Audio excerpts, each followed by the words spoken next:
welcome back to the Boys Night podcast. If you've never listened before, I'm Chance, and I'm accompanied by Lige. What it do? And Brady. Yo, yo, yo. Something happened there. My name's Brady, okay?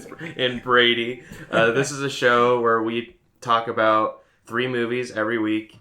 We are not professionals in any way. No. We just give our natural opinion about things, which could completely be wrong, according to, like, normal standards. Honestly, yeah. We pick 3 movies every week, and we have a lineup. One of them's the main event. And for this show, if you don't know, the first movie we're going to do is Let's Be Cops. The second movie is the original Mortal Kombat movie. Pretty hype. And then the main event is Baby Driver. So while we talk about these shows, complete spoiler, we're going to spoil every scene in this in all these movies. Oh yeah. So if you want to watch them, go watch them, come back. But if you just want to listen to one, we have timestamps, and we're going to input a timestamp here. Welcome to Boys Night Pictures. The showing for Mortal Kombat will begin at the 45-minute mark. The showing for Baby Driver will begin at the 1 hour and 15-minute mark. The showing for Let's Be Cops will begin right now. And also, we have an explicit warning. We curse a lot. We just talk like we talk in real life. It's not like we curse on purpose. It just comes out naturally. But yeah, so that's on that. We're going to start on our show with the first movie of Let's Be Cops. Wee, wee, wee. Okay, so yeah, first movie is Let's Be Cops. This movie is about 2 friends that moved to LA from, I think, Ohio. And they're trying to... What? I'm trying to remember their names. It's Justin and Ryan. Justin and Ryan. I think it's Ryan. Yeah, Justin and Ryan. Ryan O'Malley and Justin Miller, baby. Yeah. Or Chang. Sorry, let's continue. So they moved to LA to try to become not famous, successful, I guess. Ryan was a football player, and Justin, I don't think he really had anything before moving there, but basically they're kind of down in the slumps. They're still roommates, and they're like 30 years old, and they're at the point where they're trying to either make it big in LA or just move back to their hometown because they can't make it. And they end up going to this college reunion where it's supposed to be a costume party. So they show up as cops. Turns out it's a masquerade party. And they leave. And basically the rest of the movie, they continue to dress up as cops because they find out that people think they're actually cops. And they get into some real shit and start fucking meeting mobsters and stuff like that. That's about it. It's a pretty fucking good ass movie. Oh yeah, the explicit warning. It's been a minute, so fuck, okay? Christ. We can just start off by talking about scenes at the beginning. Just the immediate chemistry of the two, at the beginning, you see it. I mean, they were both co-stars together on New Girl. Oh yeah, I thought you were talking about in the movie. I was like, what? Yeah, well, who are they? He was coach in New Girl, but he was on and off. But you could still see they kind of play the same characters as in New Girl. They have the same mannerisms, and their comedy is almost the same. So Justin is played by Damon Wayans Jr. and Ryan is played by, we call him Nick because that's his name on New Girl. It's Jake something. I'm pretty sure. Or it's either Jake something. He looks like a Jake. Yeah, it's either Jake or Justin. Elijah's looking it up. Sorry, I'm new to the laptop person. Yeah, I forgot my laptop. It's alright. I got one here. Okay, so it's Jake Johnson and Damon Wayans Jr. Jake Johnson, yeah. That's on there. Yeah, we're there. I just don't remember that name. He's just Nick. He looks like a Nick. Yeah. But he's also Spider-Man. He has two. He looks like a Peter too. Yeah. 2 very normal names. Jake Johnson. But yeah, them in the diner and them talking about one. Well, I want to just call him Chang because he's called that later. Chang just really wants to leave because he feels like they're going to continue this downward slope. But Ryan wants to stay because he believes like Chang's going to sell his game because he's a game designer. And that he's going to... He doesn't even mention ever that he's going to make it. He's just relying on Chang selling his game. Because you can see when Chang, Justin Chang, Changsif. So you can see like when he comes back into the apartment after he fails to sell his game to his boss. He comes back and Ryan's first thing, he asks how it went, and then he says, "How did we do?" Yeah. How did we do? It's like he did no work in it, but he's kind of riding off of that. Yeah. But it doesn't really seem like parasitic in a way. It's like the way that their friendship works, it's almost natural how he says that, and you kind of roll with it. Yeah, they see it as like a relationship or a partnership. Yeah, exactly. They're boys. They kiss each other goodnight.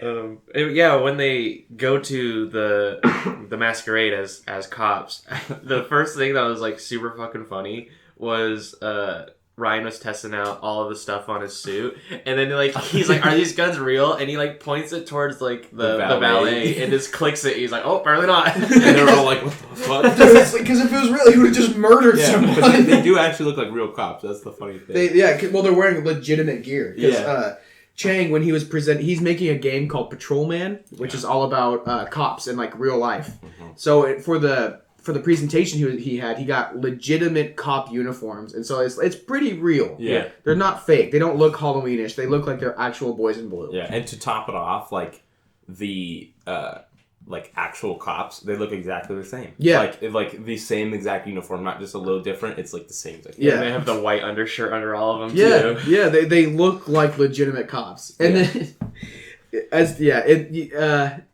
my favorite of the beginning scenes is it's almost Black Sheep like, like when Chris Farley plays kids or football with the little kids. Oh yes. Yeah. Okay. So you see Ryan, he's in a park and he's just balling up on these kids in football. Yeah. It's like there's that one kid. He's like, I'm open. Yeah. And he's like, boom, and he fucking dodges through all the kids. And he's like, he's like pushing him over, stiff arming him, hurdling them. It's just he does it all, spiking the ball. Yeah. And he was like, I was open, you asshole. And he was like, man up. He's like getting into an argument with one of the kids. He's like, "Fuck you, Ron!" God damn, not Ron. He's in my head. He's in my head. He's in my head, man. Oh, that whole scene was great. And then he has one little kid that sticks by his side. Was it Jonah? Is that his name? Oh, I could not tell you. I couldn't remember. We're gonna call him Jonah from here on out. Yeah. I think it starts with a J, but I could be wrong. Anyway, he has that one kid who's the only kid that actually respects him. Yeah.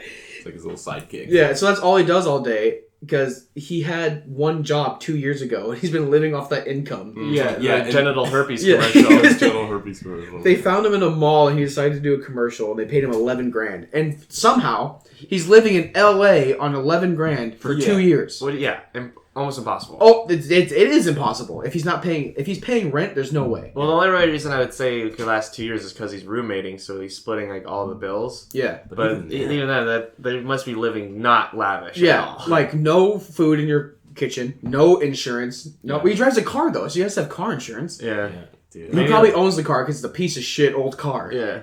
Well, like maybe. Chang actually pays the rent and he just like buys food and stuff for himself. That could be it because Chang has a legitimate job. Yeah.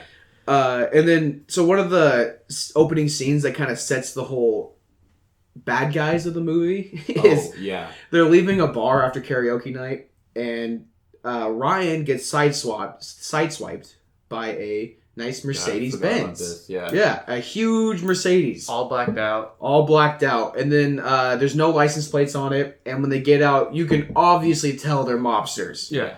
They're like Eastern European mobsters. They're like, as soon as you see them, you know. They're wearing Adidas tracksuits and all. Yeah. So they get out, they sideswiped Ryan. Ryan starts getting in their faces, and the whole time you're thinking, you're an idiot, dude. You're about to die. Mm-hmm. Then they just laugh at him and drive off. Mm-hmm. Those guys come back later. Yeah. That's the real key. I just thought that scene was funny because you could totally see Ryan is just trying to collect another bag. Yeah. He's just like, I took a picture of their license plate. And then he looks at everyone in line. He's like, you guys are all witnesses. You're staying right here. Stay right here. You're all witnesses. And everybody on the street's just laughing at him. Yeah. Well, so they end up leaving that masquerade party because they're like, shit, everybody hates us now because we're like or not hates us, but we're kind of failures. So they leave all depressed. And that's when they figure out that everybody thinks they look like cops because they're walking down the street and all these girls are looking at them and they're like... Everyone's avoiding them. Yeah. And then there's like a party, like bachelorette party that hops on them and they're like, we have to kiss a cop or something like that. Yeah. And they all kiss them. And then, what happens? Okay, so this was one of my only notes. They're like, dude, we actually look like cops right now. People think we're really cops. And he's like, wait, check this out. And he's like, everybody freeze! And everybody stops. And he's like, you, stop right there. Hey, you stop right there. And then finally, they're all like, what the fuck is going on? Like, what the heck? And he's like, all right, you're clear to go. Move along.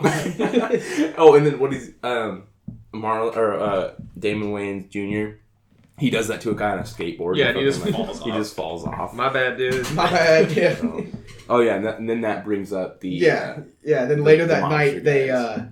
they see the car that sideswiped him outside of this store, or outside of the bar that they like to go to, actually. Mm-hmm. Yeah, the first part of karaoke night. Yeah. So they see that car out there again, and now they're dressed as cops, and they want revenge. Mm-hmm. So they go in, and they start just ordering all these mobsters around, and they're cops, so the mobsters are obviously going to listen to them because they don't want to go to jail. Yeah, and they're like giving the owners some trouble, too. They were trying to extort the owners to make them business partners. Oh. So anyway...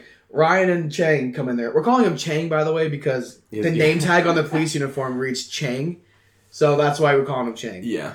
So they go in there, and they start raising a ruckus, and they pull all the people out and they pull all the mobsters out, make them put their hands on the car, and that's when Ryan says, I'm going to do a search and seizure on the car. Search and seizure. And he pops in the front seat, he instantly sees bourbon, and just starts chugging it. Yeah. But this is my favorite part. One of my favorite parts of the whole movie. I think it's Chance's favorite part too. If you want, you can say it if you got it. Chang is like giving him a sobriety test, and he's like, "Put your hands on your head," and then he like has him do like spins, and he's like, "All right, I want you to do some hip thrusts," and they're like barely doing it, and he's like, "No, get into it." And he starts like hitting it hard, and then he starts like dancing on a pole. He's like, "Throw it back." He's like, "What's that back there?" What's that? Yeah, what's that back there? And then he's like, he keeps doing a bunch of shit, and he looks at him and was like, "When do y'all stop dancing?" When did you guys stop dancing? Yeah, the whole movie, like, he just dances all the time. Like, I don't know why he doesn't, like, try dancing in this movie. Maybe it was, like, an ad-lib that he did. And they just kept putting it in his character. Yeah. And so the movie progresses. Ryan starts kind of getting a little power hungry. Yeah. He starts realizing that, hey, let's be cops, like the title of the movie. Another thing of how he has the money. So, because of that, he ends up buying a real cop car, like an old cop car, for $2,000. Where the fuck did he get the $2,000? That had to be the last little bit of his money. Yeah, that's the only thing I can And then he also bought, like, stickers. And lights. And he bought the lights. And he's just putting it on his car. And I kind of like watching him doing it, because he would put on the car, he's like... Like, he's like in like a he's in a cutoff. It looks like he's like... He looks like a hobo, dude. Yeah, it's so funny. I like that nobody, like, questioned what he was doing. Yeah, they all just walked by as he's slapping lights on a car and like putting decals on it. No one gave a shit. Yeah. And then he ends up calling JT. He ends up calling Chang, and he's like, "Are you in? Like, are we doing this?" And he's like, "Fuck it, I'm down." And as he's like putting his uniform on in his car, he gets pulled over by a cop, and we're like, "Oh shit, what the heck?" And then he has to get out, and he's like, "Get out of the car with your hands on your head." So he does it. And then the cop runs up and like jumps on his back, and he's like, "Just do what I say, or don't resist," or something like that. And then it ends up being fucking Riot, which is so funny. That part cracked me up. He's doing a fucking like helicopter on his back. Yeah, he's got his gun out too. He's like, "Woo!" People are like looking, and they're like skedaddling off because if he shoots, like they could die. Well, is that when the neighbors walk up and like? That's when they drive off. They do a driving scene, and then like Ryan like gives him a stare down. He's like, isn't that the guy that took a shit on our front porch? He's a cop. He's a cop now. Oh man. So they then progress to just do a bunch of hijinks. I forgot one of my only other notes was when they're busting the mobsters. They say, "We're the law, bitch," and they just say that throughout the rest of the movie. Yeah. And they also say "in the shit" a lot. Yeah, because we're in the shit. Yeah. It's not the shit to be in the shit. Yeah. So the movie progresses with a lot of hijinks. They walk by people smoking weed on the street. They grab the joint, smoke it themselves, and walk away. Oh, yeah. And then, as Chang is pulling a drag from it, that's when 2 real cops walk by, and he has to hold it in. Oh, he's like, hold it in, and he's like walking with his chest out. Yeah, and that's just like, even the real cops think we're cops. Yeah. Oh, man. But they start, they do another night out in the town, and then Ryan has a police scanner in his car. Like, he's going all out, and there's, a call for domestic disturbance, and they're like, oh, we're not going. And then the call is like, it's 2, women having this dispute, and they're like, okay, we're going. Yeah. And it takes, a lot of back and forth for Justin to convince them to even go inside. But they walk inside because they say sorority sisters. So in your head you're like, oh, college girls. And you walk in, it's 2 middle-aged women just throwing shit at each other. And one's accusing the other of sleeping with a significant other. And she's like, I got the text here to prove it. And then Ryan thinks it's a good idea that they, as cops, look at the text bubbles and read it as people. They're reenacting it. Yeah, Ryan is going to be the dude. And he's like, all right, Chang, I need you to be the girl. He's like, Jaquanda. Jaquanda. And Precious. Okay, what's your real name? Precious. Okay, but what's your real the name that was given to you at birth? Precious. Oh, that's a beautiful name. Nice. Yeah. That's a nice name. That's been beautiful this whole time. Oh, crack me up. Yeah, they start reading it off, and they're like, oh yeah, see, there's nothing wrong here. And then Chang's like, and then unless you want to get them nuts in my gut. They start fucking fighting. They're reading it. It's I think Jaquanda says, I don't want nothing to do with you unless you want to put you want to get all up in my guts. Yeah, get the nuts all in my gut. Yeah, exactly. Get the nuts in my gut. Don't be texting me again, and they're like, oh. Unless you want those nuts in my gut. And then it just all hell breaks loose after that. Yeah, and Ryan makes Chang take care of it all, and he gets the shit kicked out of him. He's just watching it the whole time. Because he got thrown onto the chair, so he just decides to post up on the chair. Yeah, and then Chang gets thrown through a glass table. Oh, jeez. And then Jaquana's like, that's what you get! And then walks away. Whoa! She's like John Cena. No, she John Cena the shit out of him, man. And the very next scene, Chang is getting doctored up by his fling that works at the restaurant, and he's like, yeah, I got in a big fight. These girls knew how to fight. And she's like, wait, girls? And he's like, no, what'd you say? Dudes. I fight dudes. Oh yeah, so that's when we find out that so they have a thing, and they start making out and fucking, and down below on the street, you see the mobster. Turns out that her guy that kept coming in that was bothering her, that she said earlier. We didn't say that part yet. But she has this dude that keeps coming in and bothering her at work, which is the work that we saw in the beginning. That's their favorite bar or something like that. And turns out that that's the mobster that they fucked with. So he looked up there and he's like, oh, hey boss, this is our guy, whatever. Yeah. So that kind of sparks the whole climax of the movie, or not climax, but it furthers the plot. Definitely the problem of the movie. Yeah. And what does even happen after that? Chang was they were about to give it all in, and because Chang was telling Ryan, hey, we can't do this anymore. Wait, we need to talk about the scene right before this, because the kid was in the room, but the reason that the kid was in the room is because Ryan went back to the football court with his car. Oh, yeah. Football field. Sure, whatever. Football court. And, he fucking comes back to the field and shows all the kids that he means business by driving through a fence and then trying to run them all over with his cop car. It's so funny. Does a drift and then, gets Jonah in the car. And then all the kids are like, oh, shit, he's an actual cop. And, yeah. He flips all the kids off as he's leaving, Yeah. But so back to the apartment thing real quick. She tells... when they're done making out, Chang tells her to call him whenever that guy comes back into the bar, and he'll handle it. Mm-hmm. So then the awesome scene happens with the football field. Yeah. And then after that, Chang gets a call from her saying, "Hey, I need you to come to the bar now. I really need you." And then I love this part because at the end he's like, "Well, just tell me what's wrong." And then she hangs up. He's like, "Look, just tell me what's wrong." like she could have just said what was happening right then and there. But yeah, that was right when he was ready to give it up, and then he gets that call, and then he puts on the uniform again. Yep. And they do the whole fucking yippee-ki-yay, motherfuckers! But into a room full of mobsters. Yeah. Oh yeah. And that's when Boss Dude, who is a fucking psychopath, like a straight up psychopath, comes in, spits in their face, like spits gum in their face. Then Damon Wayans, or Chang, he takes the mobster boss back into the back room and he gets slapped around, like literally slapped twice. He's like, I'm speaking to you as not as a cop but as a dude, and then he's like, you're speaking to me without a badge as a cop, and he's like, yeah, and then he fucking slaps him. He's like, all right, I am a cop with a badge. Smacks him. He's like, you smacked me again. And then the mobster basically says, look, I'm the law around here. Fuck you guys. Don't come back here. Everything you have is going to be mine.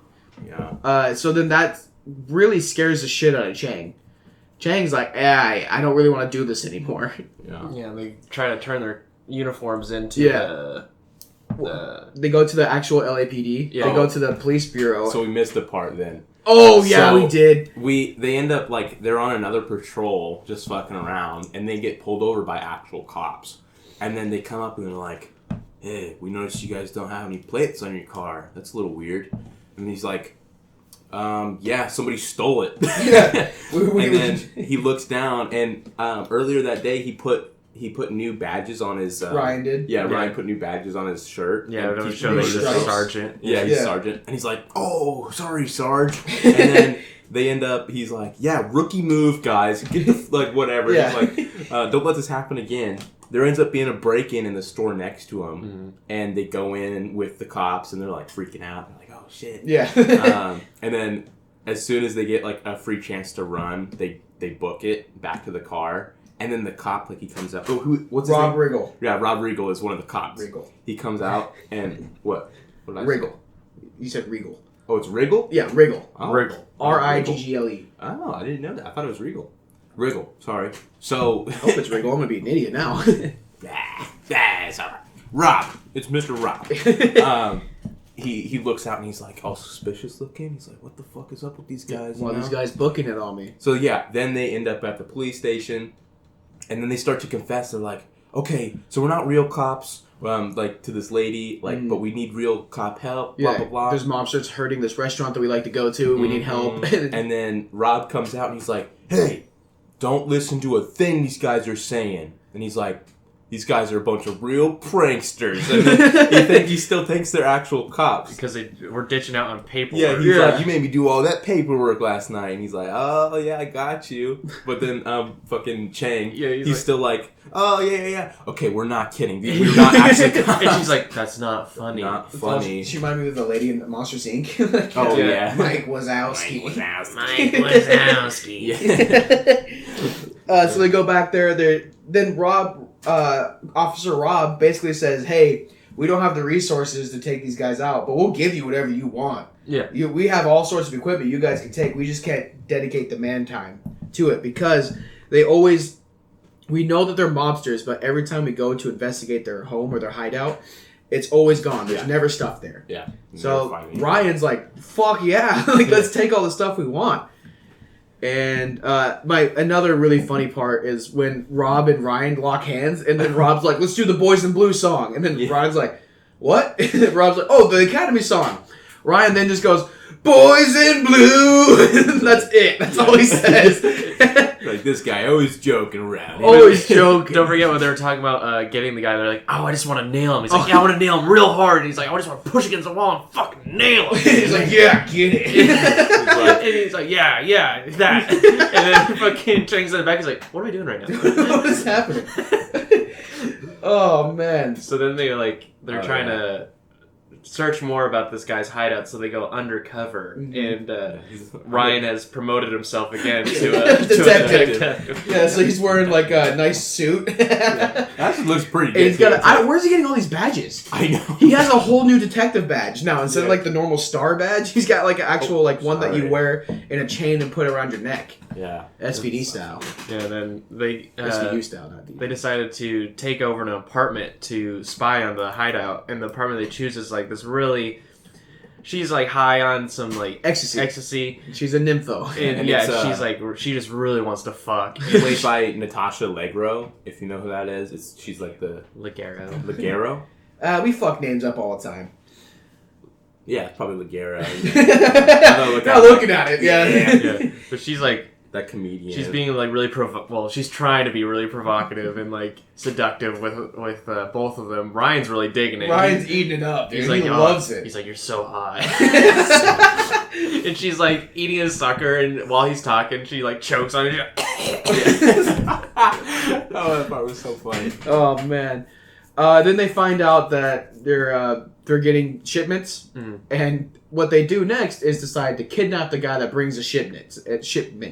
Yeah. Well, it was Ryan's idea. Chang doesn't want to be part of any of this. They don't even like question him. So Ryan literally just goes to the box truck. Like, I got this. Yeah, and you see it rumble around, and he's just fucking dragging him out. And this is Keegan-Michael Key. Yeah. He's playing the delivery guy. Yeah, and he's like Dominican and... Yeah, so he's got a hardcore accent. He's just going for it. That's so funny. Yeah. After a little bit of interrogation / torture, they realize that he's a cool guy. He's not that bad. So then they free him, and then they just drink beer with them and play games with them and everything. And they decide that Chang looks awfully like him. Yeah. So they could be brothers. They could be brothers. So a good way that they then figure out that they have to go investigate the hideout tonight because by the morning everything will be gone. Yeah. So there's a party tonight, and since Chang looks like the informant, they decide to dress him up as such and send him to the party. Yeah, so they put him in like dreadlocks. They paint tattoos on him, and Key's like, "Oh, you need one more touch," and then he like takes out his fucking grills, and you just see like the low line of slobber. It's like a pizza slice, like with the cheese. That's what it was with slobber. Yeah, and then like he just puts it in there, and then fucking Chang then has to go to the party where he is freaking out because you could die. Yeah, because Chang throughout the movie has a problem with confrontation. He just backs down a lot. He's got a dick for a boss. Yeah, so who is John the Joey or John the Joie. Yeah. He's the Show Me Your Genitals. Yeah. Classic. Or Taco. Taco from a great show. Yeah. But yeah.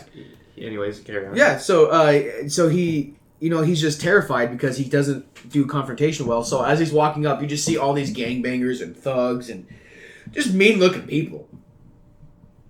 Oh, sorry, burp there. So because they're mean mugging him. They're just not very friendly looking. So he walks up to the door. Earlier he learned some like Spanish. Yep. It says like, you can suck my dick and balls. No, you can suck my cock and balls, you cocksucker. No, you ball sucker. You ball. I thought it was cocksucker. I thought it was cocksucker. Yeah. I don't know. Either one. Though. Either one. So that's what he was taught to say. He ends up saying, "I'll suck your dick and balls." Yeah. But the guy backs down. He's like, "What the fuck?" Yeah. So he gets into the party and he starts kind of walking around trying to figure out what's going on. He ends up running into the big bad boss guy that slapped the shit out of him twice. Yeah. So he doesn't recognize him. Yeah. Which is cool. Yeah, which is awesome. Yeah. So the makeup's working, which is great. Yeah. But the boss guy then says, "You need to smoke this." Yeah. And there's a little crack pipe. Pipe. Crystal meth in there. He smoked a little meth. So for the rest of the party, he's high as fuck on meth. Yeah. And then he ends up finding Ryan in the bathroom. And he's like, "Fuck, dude, I'm super high. Like, what am I doing right now?" And then they're like, then they find the basement, like the cellar. Yeah. So then they end up going down there, and he's like, oh, what does he say? He's like, "Fuck, I would kill for this high." And then he's like, "Oh, I would suck dick for this high." I would suck dick for this high. He's like, "I don't want to get good at sucking dick." It was so funny. He's like, "I suck dick. I don't want to suck dick. I don't want to get good at sucking dick." He's like, "Dude, calm down right now." So yeah, then they end up walking around, and they end up finding what they are selling, and it's a bunch of guns, like a shit ton of guns. And police guns. Yeah, so these guns were supposed to be destroyed by the LAPD, but somehow they're not, and they're being stolen. Yeah. So something while they're doing surveillance, they did see this guy walk into the building, and everyone treated him as the boss's boss. Like he's the head honcho. Yeah. So now there's a new guy they need to investigate. Well, when they first get in the room, Ryan's like, "Oh, look at all this," and then Chang is like, "Yeah, all the lights." And he's like, "No, the guns." He's like, "Oh, right." And then the porch part. Yeah, he's like, "You know what? Let's build a porch. I can build a porch right now." And he's like, Ryan the whole time isn't even listening to him. And he's like, "Let's be real. We're never gonna build a porch, man." And he starts crying because he's high as shit. Yeah. Oh my gosh. And then finally they go outside. They leave, and he's like, "I'm just so sad, dude." And they get up back to the top, and Ryan ditches back through the window, and then this big ass dude comes out, and he's like, "Me and you right now." And they go out to the dance floor, and they start fighting.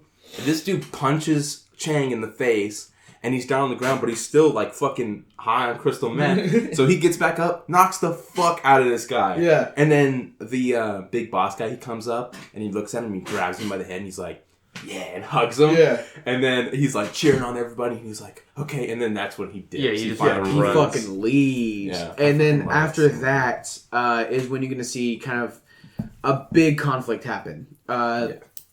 They realize that they have all the evidence they need to get these guys, to get them down. And Chang just wants to mail it in anonymously, but Ryan wants to get credit for this because he's honestly starting to believe he's a cop. He's like, "I'm a cop." He's like, been "I watching work hard for this." Yeah, he's been watching YouTube videos. The crazy thing is he's a really good cop though. He's actually pretty good at it. Code 4, we're clear, move along. Yeah, he knows all the lingo. He knows everything you're supposed to do. Yeah. If it wasn't for him, there's no way in hell Chang would even come close to impersonating a cop. Yeah. So Ryan and Chang start fighting, and then it really just kind of comes out that Chang's pissed off that Ryan left him and he almost died, and he's taking it too far. And then Ryan gets mad that Chang keeps backing down from things, and they eventually implode and break up. Yeah, because they both like point out their flaws. Chang says that Ryan never owns up to his own mistakes. Yeah. Because the way he got his injury to prevent his football career is because he jumped off a roof when he was drunk. Yeah, he's being an idiot. And then blames his injury all this time for not going pro. And then Ryan, of course, says Chang never like has any confrontation, never fights his own battles. He always backs down. Yeah. Yeah. So yeah, they did a little argue and break apart for a little while. Yeah. And so then Ryan goes to the LAPD. He starts handing into all the evidence to Rob. He starts giving Officer Rob all the evidence. But lo and behold, the guy that Officer Rob is reporting to is the big bad honcho guy that I'd mentioned earlier. Turns out he's a corrupt cop, and he now has all the evidence that Ryan gathered. Yeah. Which he then puts a hit on Ryan's head and says, "All right, motherfucker, you're dead." And Chang. And Chang, yes. Yeah, they find out who they actually are. And he finds out that they're not actually cops. Yeah. So then it starts getting to the shit of the movie. Well, that's another funny part that we missed. Well, we didn't really miss it. But when they first see this guy as the big boss guy, they have like when they're up doing that, they have a thing where they can listen in from that far away. And he's like, their badges don't match up. These guys aren't normal cops. And they're like, "Oh, fuck, they got us. We're not actual cops." And he's like, "They're probably like FBI or some shit." So, and he's like, "Yeah, we're FBI, boy." He's like, Black Ops. Yeah. But then he finally finds out that they're not actually cops at all.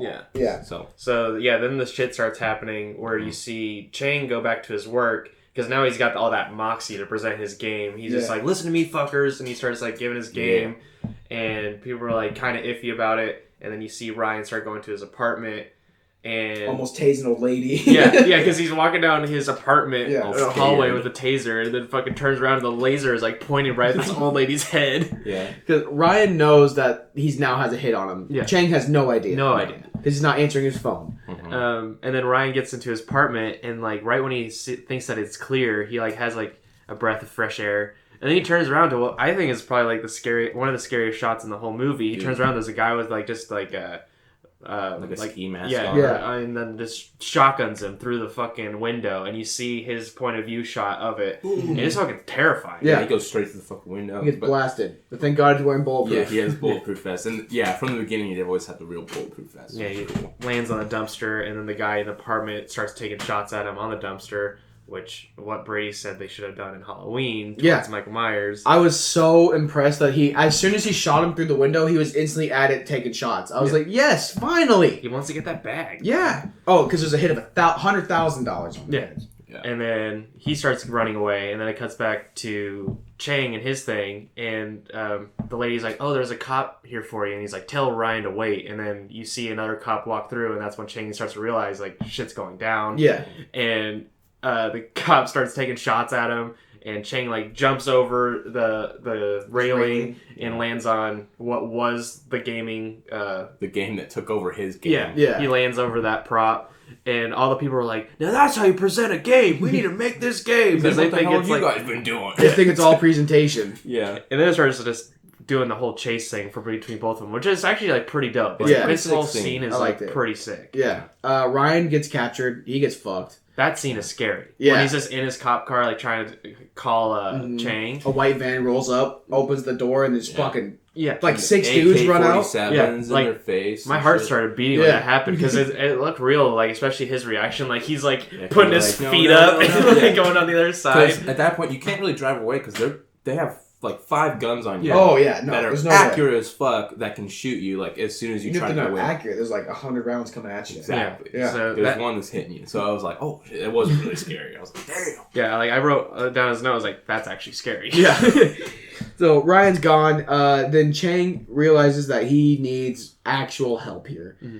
So he calls Detective Rob. Or not detective, sorry, Officer Rob. And Rob basically starts reading on the riot act, like, you motherfuckers, like, you can't pretend to be cops. And then Chang's letting him know, like, yes, we fucked up. But, hey, we need you to go to that club, the hideout, because we're going to tell you there's, like, tunnels underneath. That's how they're hiding everything. You need to go there. And then he's like, oh, hey, where are you at? Chang fucking ditches that phone. Great move. Yeah. I thought that was good. Yeah, because then we're thinking like, oh, Rob's in on it too. He's a dirty cop too. Could have been. Yeah. So he's like, fuck that. Boom. Throws his phone out the window. Yep. And then it all culminates to Rob decides to go investigate that hideout. Chang then goes to the restaurant because there's a tunnel connecting the two, which is why the mobsters wanted the restaurant in the first place. That's why they want it. So he goes there. He talks to his potential girlfriend, lets her know, like, hey, I've been fucking lying to you this whole time. She gets mad, of course. He then storms the hideout to find Ryan about to get, like, fucking tortured. Like, that would have been brutal. Mm-hmm. That was not going to be fun. And yeah, like, the guy that's torturing him is the big bad guy and the other bad guy. Like, there's the bad guy, I can't remember his name, starts with an N. Yeah. He's the one that slapped Chang. And then the spider tattoos. Yeah, we'll call him Spider. Okay, Head honcho guy, we'll just call Bad Cop. yeah, Bad cop. De Niro. De Niro, sure. So, De Niro is, he's trying to get Ryan to give up all the extra copies he made, which I think is bullshit. I don't think Ryan made extra copies. No, he I totally think he just said totally that. just said, yeah. So Ryan says, oh, I have so many copies out there. So De Niro's like, fuck, all right, I need to try and, like, Just in case. just in case. So he's starting to work on that, and then he realizes there's a cop upstairs, so he goes up there to do it. Ryan then convinces Spider, like, hey, De Niro's gonna fucking kill you too, bro. Yeah. You think that he doesn't give a shit about you? Like, you think that he gives a shit about Yeah. you?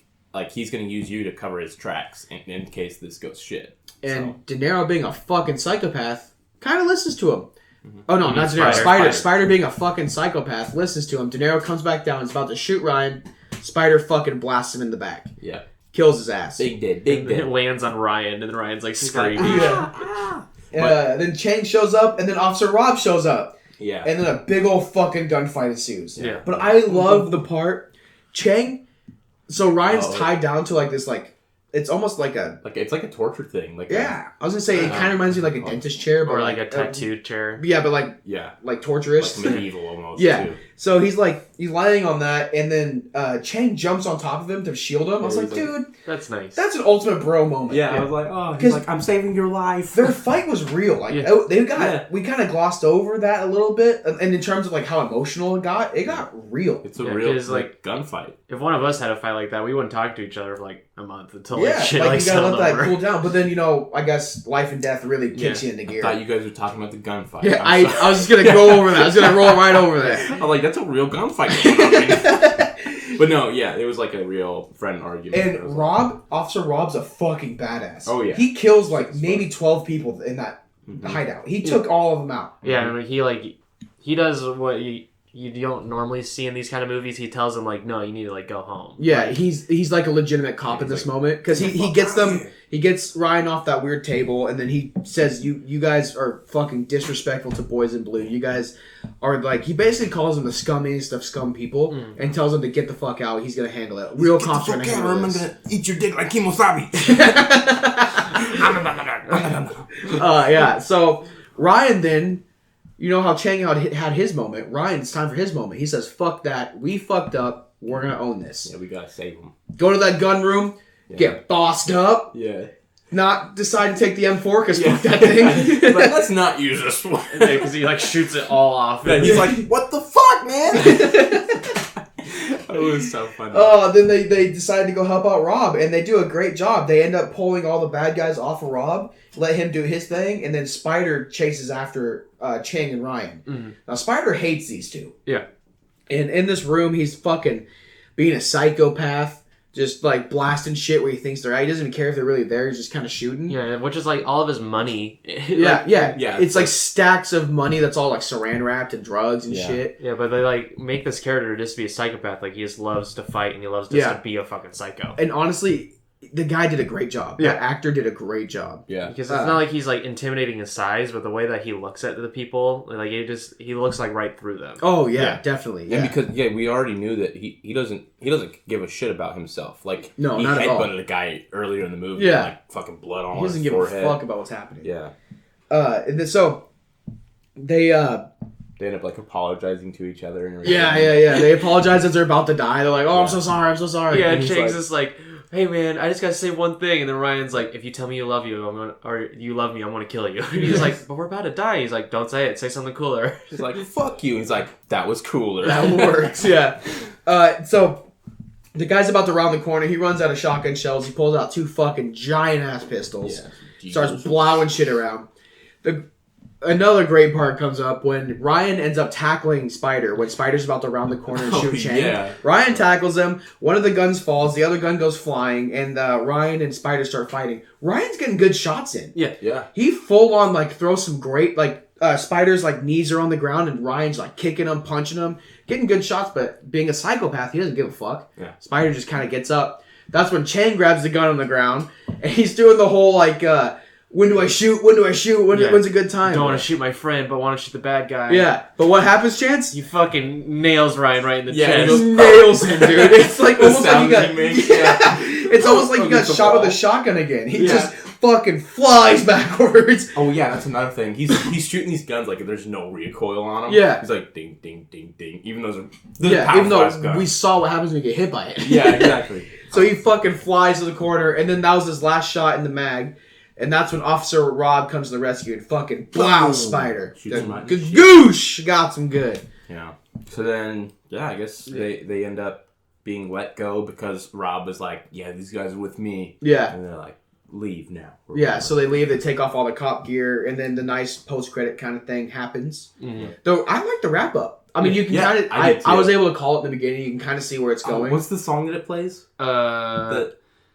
I can't remember what it was. Reliant K. I have no idea. Yeah, I don't know the name, but I know all the small things. Not that one. Pinky, poopy. Ryan was singing like that. So yeah, it all ends up with Chang gets his game released.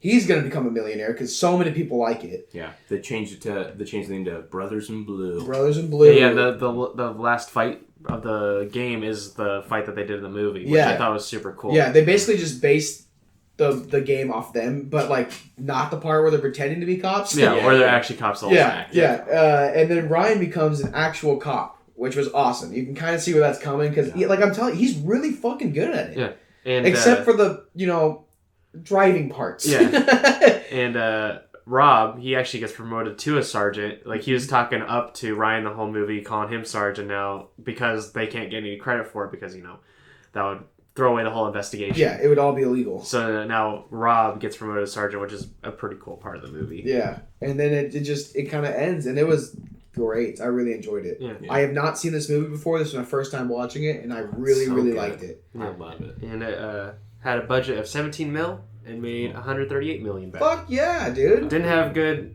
critical reviews. That's what I saw. Yeah. Fuck critics though, man. That's not the critics are annoying. Critics didn't like Dave Chappelle's stand up either. That's fucking stupid. See, that's why you come into this show because we just talk about the fans' point of view because we don't give a shit about the score and Fuck that. climax and Honestly, well, I'm not gonna give it a 5-star. I was going on a 10. Yeah, well, I'm going GTA.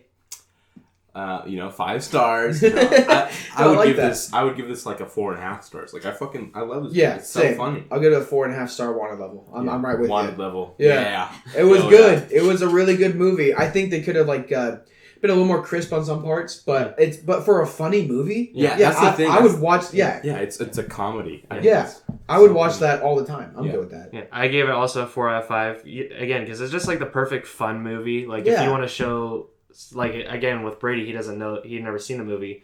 So if you have someone that hasn't seen it, it's a perfect movie to show someone when you just want to have laughs. Yeah, you just want to hang out and watch a movie. Yeah, and you can put it on the background, too, and still laugh because you hear all the punchlines. Like, 100% agree. When Ryan was telling the waitress about Chang, like, trying to talk him up, and he's like, yeah, you shot this guy.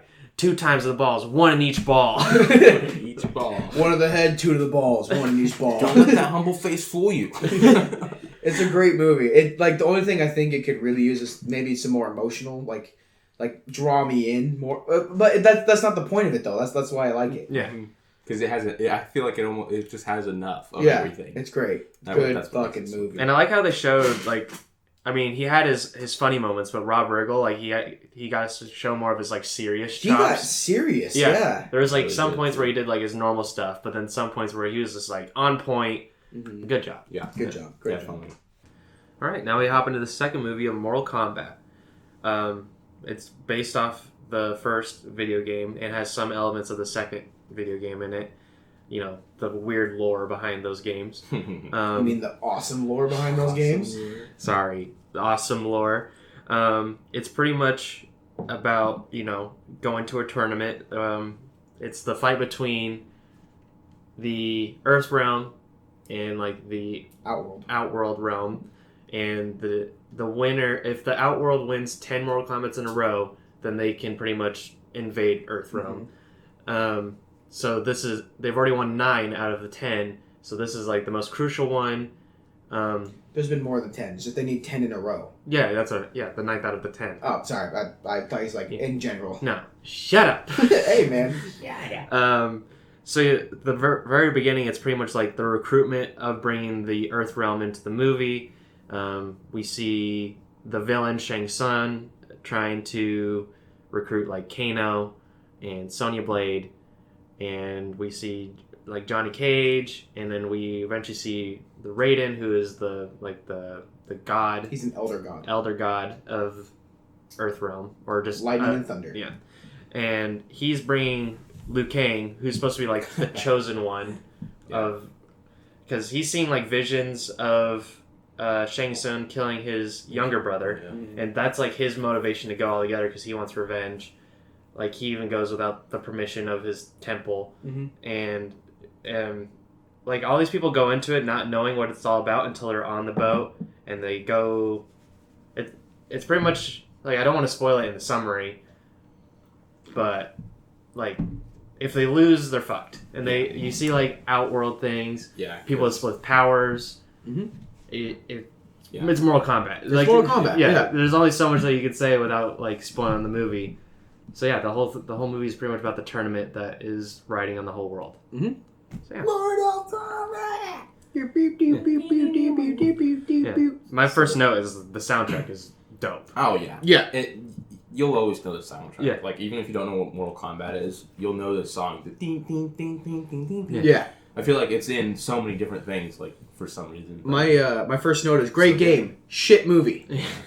See, I loved the movie as a kid, and I still love it because I loved it as a kid, but now watching it again, I could be like, it was kind of shitty. Yeah. But honestly, for, like, a movie that's made out of a video game, it wasn't bad. I'll give you that. It was pretty true for the story. Mm-hmm. They only changed a couple things for movie aspects. Yeah. So, honestly, storyline and everything, pretty good. It was good, yeah. I really like the Mortal Kombat lore. I think it's amazing. I'm not gonna act like I'm an expert in it. So the changes they made, I think they're just weird because it's not the same. But I do agree for movie purposes, it was pretty good changes. Yeah. The cast, I was a fan of. Yeah. I liked who they picked for the characters, but I think like Sonya. Yeah. She's kind of a bad actress.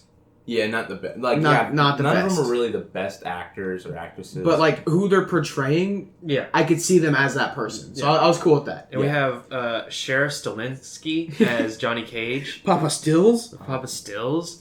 Wait, is that from Teen Wolf? Yeah. Okay. I never did watch Teen Wolf. He styles dad in Teen Wolf. If we ever do a TV show podcast, Teen Wolf is one of the first episodes. I would tell you what. Dude, I would totally rewatch that whole show. Yeah, fuck yeah, until dude. season 4. You haven't even. Yeah. Let's say you haven't even finished the show. And then the Raiden actor. Oh, he's fucking bad, dude. Like, he would have been good. It's just the voice. The voice is weird. Yeah, and he's weird. Like, he's a weird. I don't know. Cause seeing, he does that fucking laugh, like he'll oh, the fate of the universe rests on you. It's like, dude, what the fuck? And then he's got this weird grovelly voice. Yeah. I am Lord Raiden. Yeah. I am the god of thunder. Watch my lightning. Because like you must win for the Earth realm. That's really good, dude. Because in the games, like that's just not Raiden. Like as a kid watching this, hell yeah, I was like, oh dude, Raiden's so sick. But now watching it again, I'm like, what the fuck happened to him? Like, I just thought it was so weird. And then eventually, in the second movie, there is a second movie. They changed a lot of the actors. Yeah, he's one of them. Which honestly, I like the change because the actor's the guy from the Warriors. He's in the Warriors, but not a lot else. He's also Dexter's dad in Dexter. Not Dexter's Laboratory. Yeah, the thing that upset me about Raiden, like I didn't even realize, like he has no fighting scenes in this movie. Not a single one. Like the only fighting he does is his CGI lightning that stops the fight in the boat. Scorpion. Yeah, which that's a note on my notes. The CGI isn't that great in this movie. Mm-hmm. Like CGI reptile, it's bad. Not good. It came out in '95, so they didn't have like anything crazy to work with back then. But there's still other movies that came out around that time that had way better effects. Yeah, pretty decent. Yeah. And like, there were some effects that were cool. Like, honestly, the only good effect was when Shang Tsung was walking. I was just about to say that. As one guy, and then he morphed back into himself. Yeah. That was the only good effect. And even then, I feel like it was only good because of the practical effects that were in it. Definitely. And it was just like a little toss up for the CGI, but I don't know. Shang Tsung was the best actor in the whole movie. Like Chan said that while we're watching it because he does so much facial stuff, but it's kind of weird. It's a little. So weird. it's weird to say that he's the best actor in that whole movie because everyone else was not good. The fighting scenes and choreography. Yeah. Unless Liu Kang did great. Liu Kang was good. Yeah. The one of my things was the only really good fight I feel like was the one with Liu Kang and that one. He doesn't have a name or anything, but it was like the first... Red Ranger from SPD. yeah. It was like the. You mean Key Michael Peele? Yeah, Key Michael Key. So it was like the first actual Mortal Kombat fight. I think it was the first fight of the tournament. Yeah. It was actually pretty cool because they both had sticks. Well, I thought the fight between Johnny Cage and Scorpion, like not the forest fight, but once they go into the forest part, the Nether Realm, I think is where they're.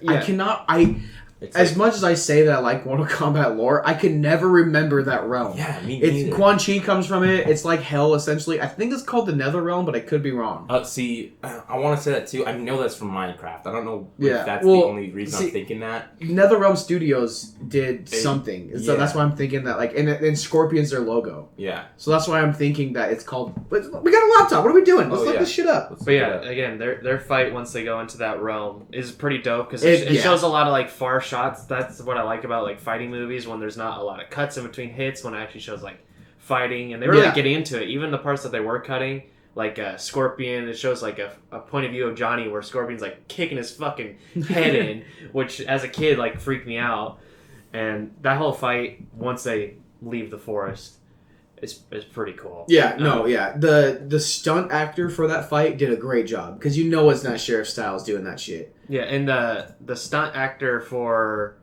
Like, there was a stunt actor that came in, and because he was so good at fighting, he was casted as Scorpion. Is that really it? Yeah. That's so cool. I didn't know that. That's awesome. But the voice of Scorpion is Ed Boon.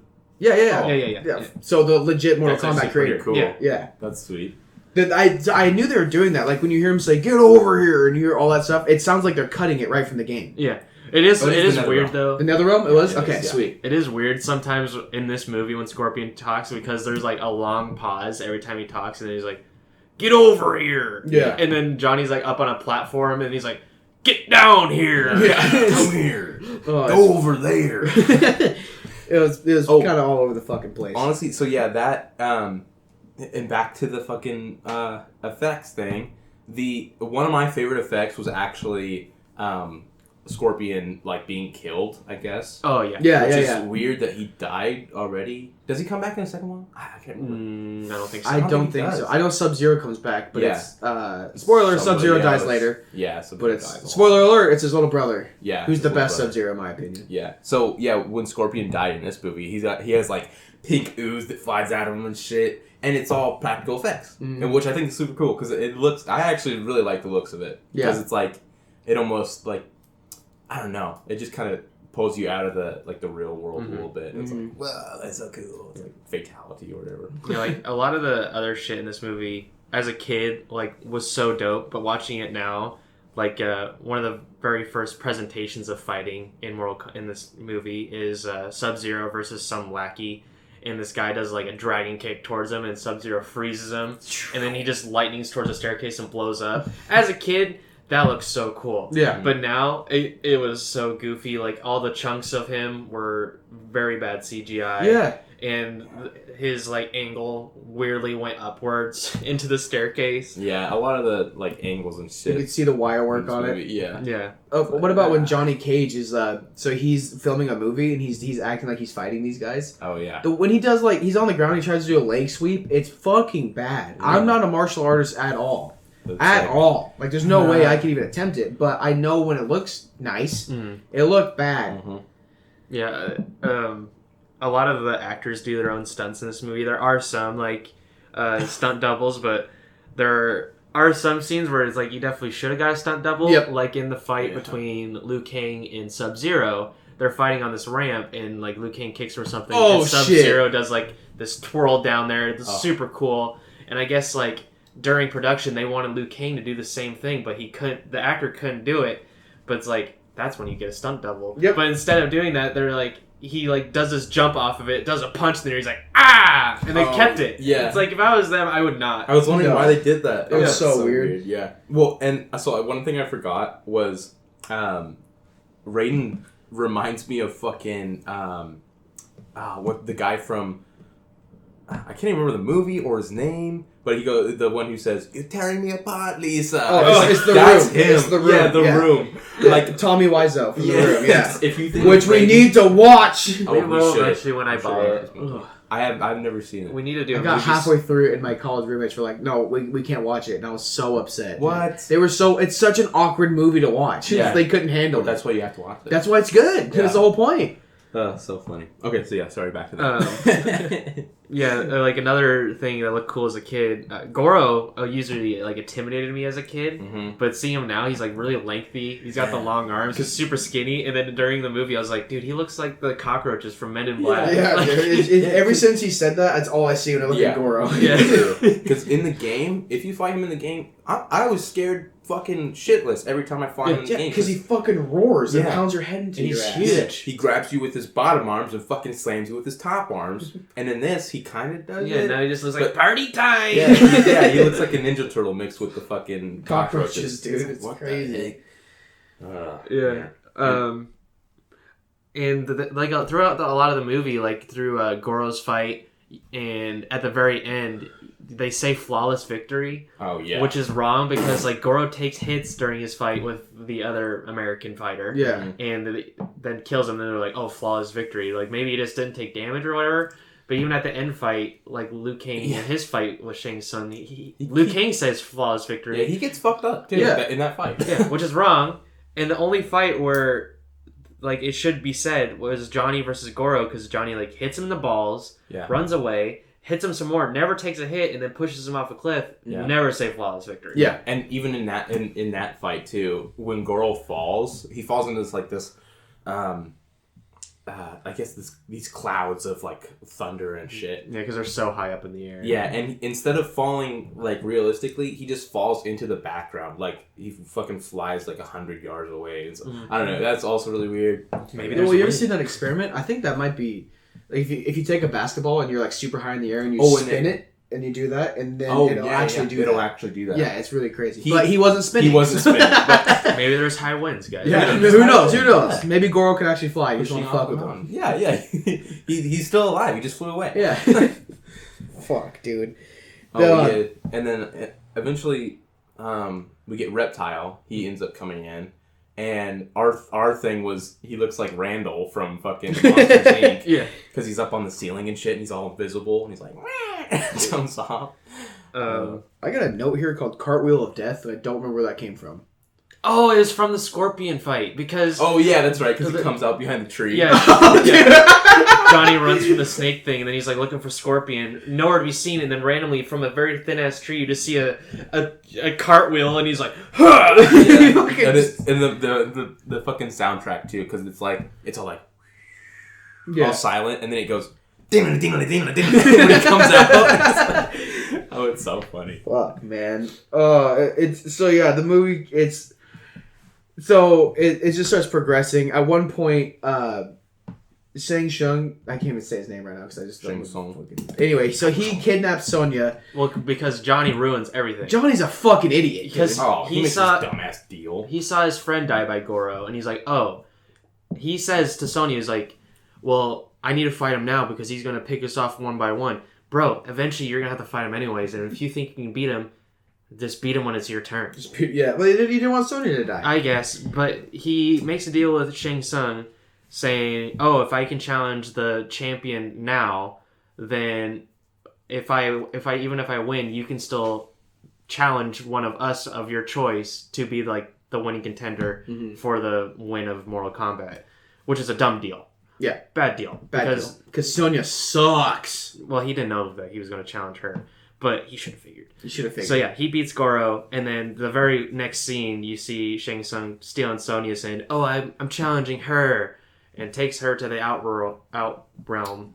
And Raiden's like, oh, well, the unwritten rule is she has to accept the challenge. It's like, what the fuck is the point then? Like, Shang should... She could just be like, whatever his name. I know, he gets tongue twisty. He should know that she would decline because she knows that she can't beat him. Yeah. It's like... Well, she doesn't know she has the chance to decline.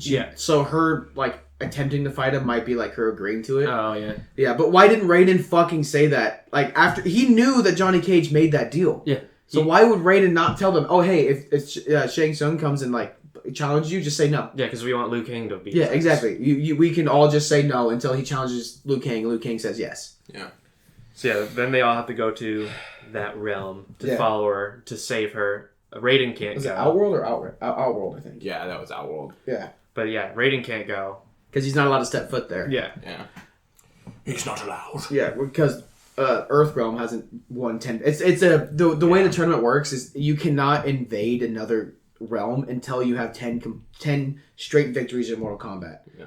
Which is weird because Shang Tsung is in the Earthrealm throughout the very beginning. Yeah, well, he's technically... does he come from Outworld? Yes, but he's not a protector. He's not like the protector. He's like... So Shao Kahn can't enter, but he's like Shao Kahn's emissary. So he's allowed to come in because he's proctoring the tournament. But there's certain rules he can and can't do. Which also doesn't really make sense in the second movie. We'll get to that. That's why the second... So you guys might think I don't like the first movie, but I fucking hate the second movie. The first movie, at least, I got some nostalgia for. Yeah. There's some good scenes I'm cool with. The second one is pure hatred. Yeah. There's not a single good one. It has like the best, like your favorite characters almost. Except for JC. Yeah. But yeah, they go to the realm to find him, and then they have their reptiles following them again. Yeah. Because reptiles following. So we didn't mention Katana's there. Yeah. She's like barely in the movie. She's barely there, and Katana's like a princess from Outworld. Her old dad. Her dad was the ruler of it, and Shao Kahn, which is the big bad guy, Shang Tsung's boss, he fucking kicked the shit out of her dad and took control, and now he wants to invade Earth. Yeah. So she is there fighting for Outworld. She goes back to Outworld. You don't see that happen. You never see her go back over, right? No. Because it's just... So when Sonya gets kidnapped, it's just Liu Kang and Johnny Cage that go over there. They go through the portal. Katana's just over there, but since she's there, Randall followed. Yeah. Back to what So you said. Liu Kang knows that Reptile's following him because of like a previous altercation. So he like has this feeling, grabs that fucking scaly bastard, like Sully does. Yeah, and like throws him into a dead carcass thing, and then Reptile crawls in it, and then that turns into the human version of Well, he Reptile. tried to crawl out of it first. Yeah, it like pulled him in. Yeah, he was trying to get out of that, but then it pulls his ass in and he becomes the Green Ninja from the OG Mortal Kombat game. I wish they would have like described what the statues were or Yeah. something. Yeah, because they're all over the place. It's not just one statue. So yeah, then it came together, and they have their fight scene, which is pretty good it's at a pretty parts. good one. There are some scenes like him doing he grabs on the wall. pole and it goes all the way around and does the kick, does a lot of the weird flips. Yeah. Introduces his first special move, the bicycle kick, which as a kid was cool, but this scene, I mean, it still is pretty cool. Yeah, it doesn't look too great, but it's cool. Yeah. It's a decent fight Good scene. homage. A little too many of the cut moments, like I was saying. It just makes it feel unrealistic to me. Yeah. So one of the notes I have, so Liu Kang and Johnny Cage went over there together. He starts fighting Reptile. Yeah. Johnny Cage does not show up once during that whole fight. Yeah, even in the post-fight, when Katana shows up to talk to Liu Kang, Johnny's just not there. In the very next scene, all three of them are walking together. It's like, huh? Where the fuck did Johnny go? He's just gonna let his bro fight this guy and then just like hang out in the back? Maybe watch? Like, you don't even see him watching it. Like, you don't know where he went. Yeah, he just disappeared.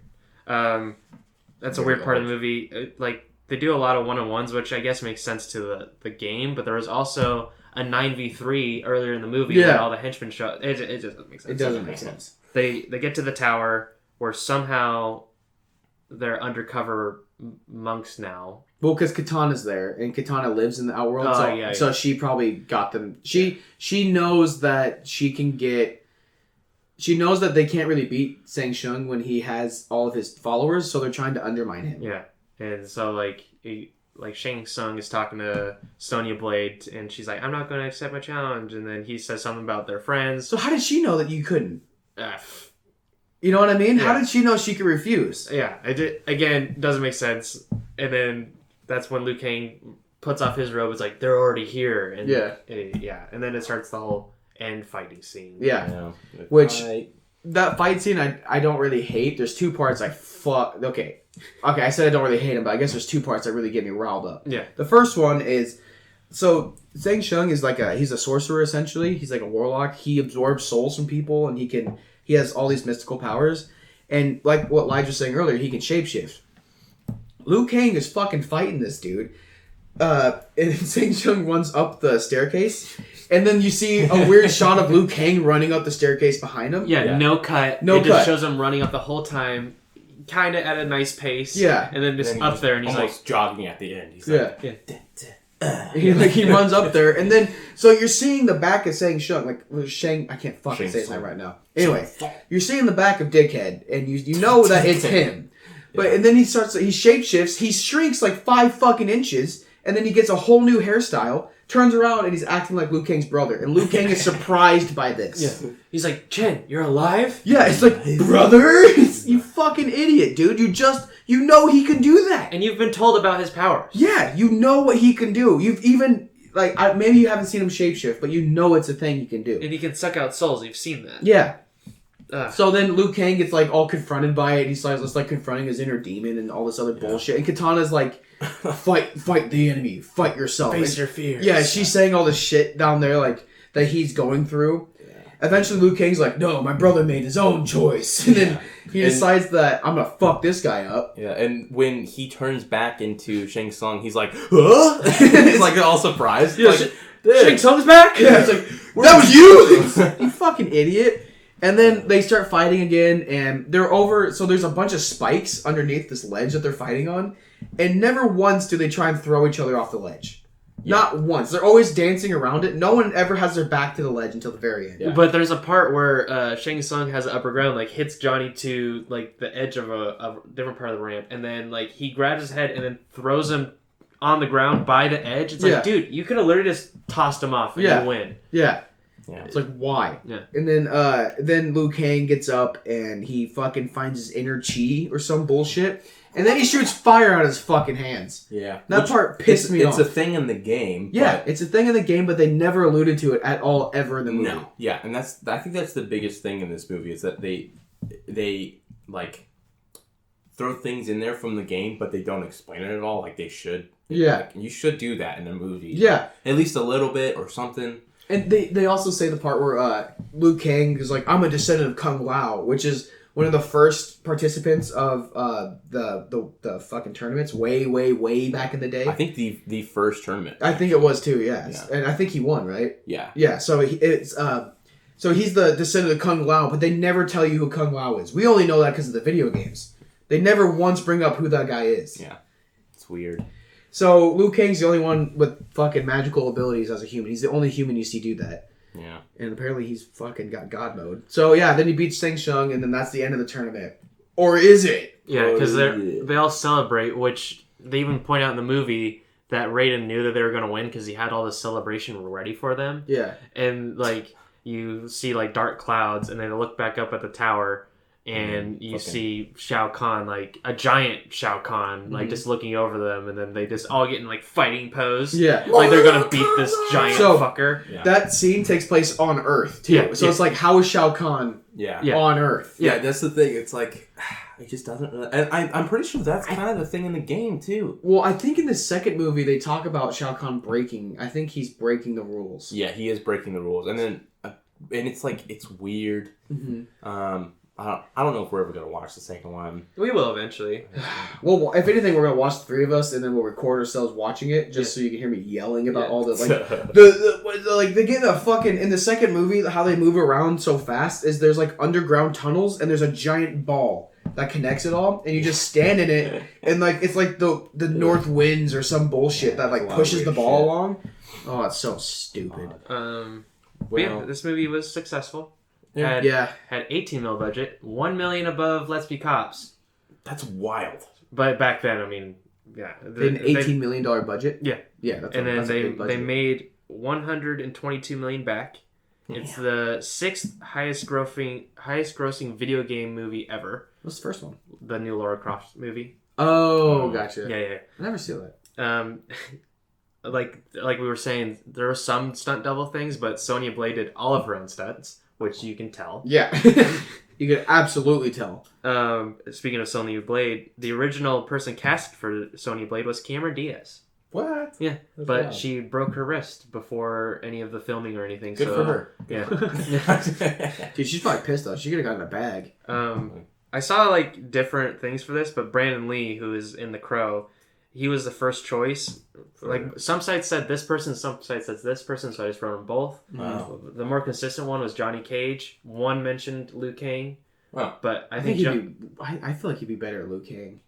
But he just looks more American. Like he does have that kind of descent, so I could see him being Johnny Cage. And plus, like he can be an exuberant actor, so I could see him doing that part better. It's from The Crow, the long black hair. Yeah, that's Liu Kang to me. Yeah, like, fuck yeah. He obviously didn't get it because he unfortunately passed during The Crow. Such a shitty way he died. Jean-Claude Van Damme was offered to do Johnny Cage. Yeah, that would be a great Johnny Because Cage. originally the character was based on Jean-Claude Van Damme. Yeah, because it splits all the fucking time.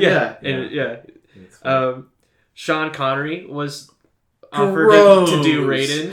Fucking gross, dude. That's wild. But the thing that blew my mind most was Ed Boon originally wrote Kano to be a Japanese-American character in the games. But because of the performance of the actor that played Kano on this, he changed his origins to be Aussie. Yeah, he's Australian, right? Yeah. So, this movie changed Kano. Kano did a good job in this movie. Yeah, he was great. Kano, I forgot about Kano. Who he is. Yeah. I don't think I could see Kano as like anything else besides like Aussie. Yeah. Because it's just that accent he's got is so fucking iconic. Yeah. But again, like, all the shit that I look on is from online, so it could be, like, edited because some people like posting false things so they can get more views on their clicks. Yeah. But yeah, that's what we found in that. More views on their clicks. Yes. What do you guys rate this movie? This is a fucking 2 head kicks out of 5.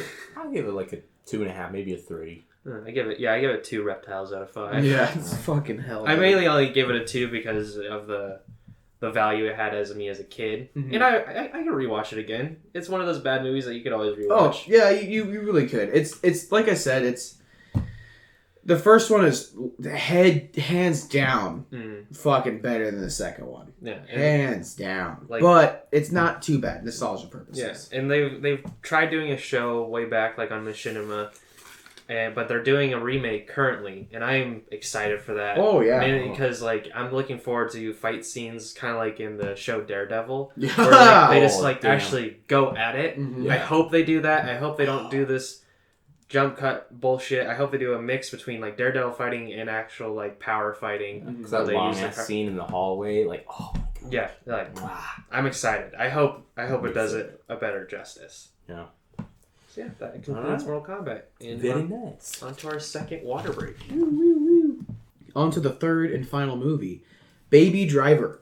Woo. I was the only one that had seen this movie previously, and I was so excited to show these two. Yeah. This is a great movie. It's okay, you just keep kicking me. This was a great movie, and it's honestly, I don't really want to say I have a top 10 favorite movie list, just because it's always expanding. Yeah, same here. But this is definitely a top movie for me. Yeah, that's exactly what I was going to say. It's so good. So the premise of the movie is about a I don't know how old he is. I'm going to say he's a young adult. Yeah. He's obviously not in high school or school. So probably, I'm going to say in his 20s. Yeah, at least 21 because I think later on they were drinking wine and shit in the restaurant. Yeah, that's right. So he's he's in his early 20s, I'd say. Early to late 20s. Yeah. So anyway, this movie is about this character named Baby. B-A-B-Y, Baby. So, he is, the world's best driver, essentially. Ken Block who? Fucking... Yeah. This dude can drive anything and everything however he wants to. And he was contracted to become the driver for bank robberies. So, Baby is played by Ansel. Is that how you say it? Ansel... Yeah, sure. Ansel Igor. Yeah, I call him Ansel Igor, but I'm pretty sure it's Ansel something. No, not Hansel. Ansel, A. Oh, it's A. Hansel. He's so hot right now. So hot right now. See, I always thought it was with an H. Yeah, I'm pretty sure. Yeah, it's A. It's Ansel Adams. No, it's Igor. That's him. Anyway, I'll just continue. Yeah, so. Sorry.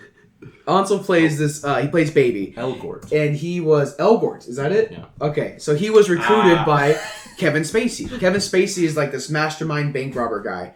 And he always has these not high tech, but really thoughtful plans of execution that they're going to do to rob these places. And Baby is the driver. He's the only person that is in every single one of the bank robberies because he's so good at his fucking job. Now, this movie starts off with the second to last. It's the second to last bank robbery that he needs to perform. Yeah. Because he owes Kevin Spacey. Mm-hmm. We'll get into that in a little bit. He owes Kevin Spacey for something, so he's driving these cars. So it starts off with the coolest bank robbing thing I've ever seen in my life. Because you don't see the bank robbery, you see him driving away, which is awesome. So we'll get into that in a little bit. I'm just really excited about this movie. Yeah. I love it. Dude, okay, so that happens. Baby, then he finally is able to kind of get away from it, only to be pulled right back in for a reason that, again, we'll get into. Because like Chance earlier, you don't want to spoil too much in the synopsis part. Yeah. So he gets pulled back in for one last heist, and now it's all about how is he going to get around the heist. He doesn't want to be a part of this anymore. He just wants to live his life, drive on the road. So the whole movie is about this guy who was a hotshot bank robber driver and how he's going to get out from under the thumb of Kevin Spacey. Yep. That's pretty much a good synopsis of it, right? Because I don't really know kind of how else you would describe it without getting into it. Yeah, that's basically the good. So first things first. Expectations. Oh yeah. Oh yeah. Because you guys have never seen this. That's right. Yeah. Do you want to start or do you want me to go? You can go. Okay, so for people who haven't seen it, we're going to try to write expectations before we do it. So what I wrote is that it needs to have a dope soundtrack because it's highly known for a soundtrack. So a person who hasn't seen it, I want to be wowed by the soundtrack. I want Kevin Spacey to scare me because he's usually someone that like really delves into his roles. I don't really see him that much in villain roles, so it's like I want him to fucking make me scared of this dude, which he does. He does a few times. Very intimidating. And I want unrealistic car scenes, because you look at movies like the Fast movies, they just like go way overboard on their There's car no way scenes. that's real. But like throughout the whole movie, like all these scenes are like super dope, super realistic. Like, to a point. Unlikely, but realistic. If you're good enough, you could do it. Yeah, exactly. So yeah, those were my 3, and I think all of them were met except for the unrealistic car scenes. Like it changed the whole expectation. Yeah. Like it did a better job than I wanted by having realistic ones. Yeah, and so mine was a question. I just have one, and it was, does he have cancer? He does not. He does not have cancer. He does not. That was the question that you wrote down before you even saw the movie. What made you think that he had cancer? Because the only other movie I've seen him in was fucking Fault in Our Stars. Okay. Oh, dude. Okay. I'm just go pop a cigarette in my mouth and not light it. Not light it. I mean, instead of like the tube thing going around his ears and his nose, it's his headphones all the time. Yeah. So this movie, it starts off just fucking great. Yeah, and it starts off, so he's in the car. Yeah. Waiting for, they all hop out. That was my other first note. All-star cast, baby. All-star cast, baby. It has Punisher. It has John Berthal. Yeah, John Berthal. Yeah, it's got Django. Oh, yeah. Jamie Foxx. Okay, so let's just break down the cast. There's Ansel. There's Kevin Spacey. We got John Barenthal. Is that how you say his last name? John Berthal, one of those. I don't know how to say his last John name. Hamm. John Hamm, yeah. And then we got Jamie Foxx. Kevin Spacey. I don't know her name, but she played in Cinderella. I was about to say Cinderella. I can't look up her name. I feel like there's more, isn't there? Do you really just get them, the main majority? But they're all really fucking I good can't actors. remember. I don't They're know. the main cast. And then you have some supporting characters. Well, John Hamm's wife, too. I know she's pretty famous. I just don't know what else she's been in. I couldn't tell you. But yeah, all-star cast. All-star fucking Super cast. good. Even the side characters that like you can tell are kind of like they're maybe not their first roles, but they're great too. Yeah, Everybody does a super great job. good. Like Yeah. Phil, I think was his name, the foster dad. Mm-hmm. That guy did a great job. Yeah, he made me believe in like their love. Yeah, exactly. He wanted him to just have a nice life. Yeah. Super sweet. I always love that. So, dude, it's I need you to fact check on this one, but I could like look up how long he curated. What's the word I'm looking for? Curated this soundtrack. Because I'm pretty sure this guy spent years coming up with how the film was going to be put together. Well, yeah, because this is his dream since 1995. Exactly. So he walked out of Mortal Kombat and was like, I need to make this new movie. So yeah, he watched it in theaters. He's like, that's a dope soundtrack. Yeah, I want a cool one. So, it like all the scenes in this movie are perfectly timed. They have to be because they fit within the music. Yeah. So Ansel, baby. So his baby driver. I don't know. I keep saying so. Baby, Baby. He has tinnitus. He was in a car accident when he was a little kid, where his birth mom and birth dad were killed in this car accident because they were fighting at the wheel and they just fucking ran into the back of an 18-wheeler. And that left him with tinnitus in his ears. So he's constantly listening to music to drown out the ringing. Yeah, the ringing. He's got a hum in his drum. Yeah. So he's constantly listening to music. So the whole point of the movie is like from his perspective. So whenever he's listening to music, for the most part, we're listening to that music. Or we can hear it somehow in the background. Yeah. And the cool thing is, whenever he's not listening to music, you can hear a ringing. Yeah, I was going to bring that up. Yeah. It's like you hear a ringing. It's not every time, but for the majority of the time, when he's not listening to music and it's silent, you hear a ringing. Yeah, it's very, very small, but if you listen, you can hear it. Yeah, and that would drive anybody insane. Yeah.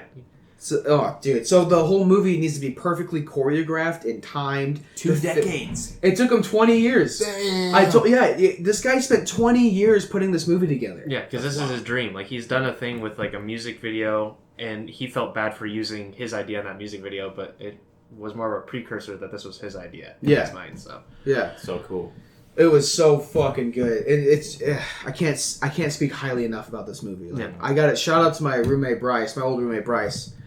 My boy. He tried to get me to watch this movie for so long, but I finally watched it like a couple months ago. I think we've shouted out Bryce every episode so far. Did we? Yeah, shout out to Bryce. Well, I don't know if we shouted him out, but we shit talked him the last one.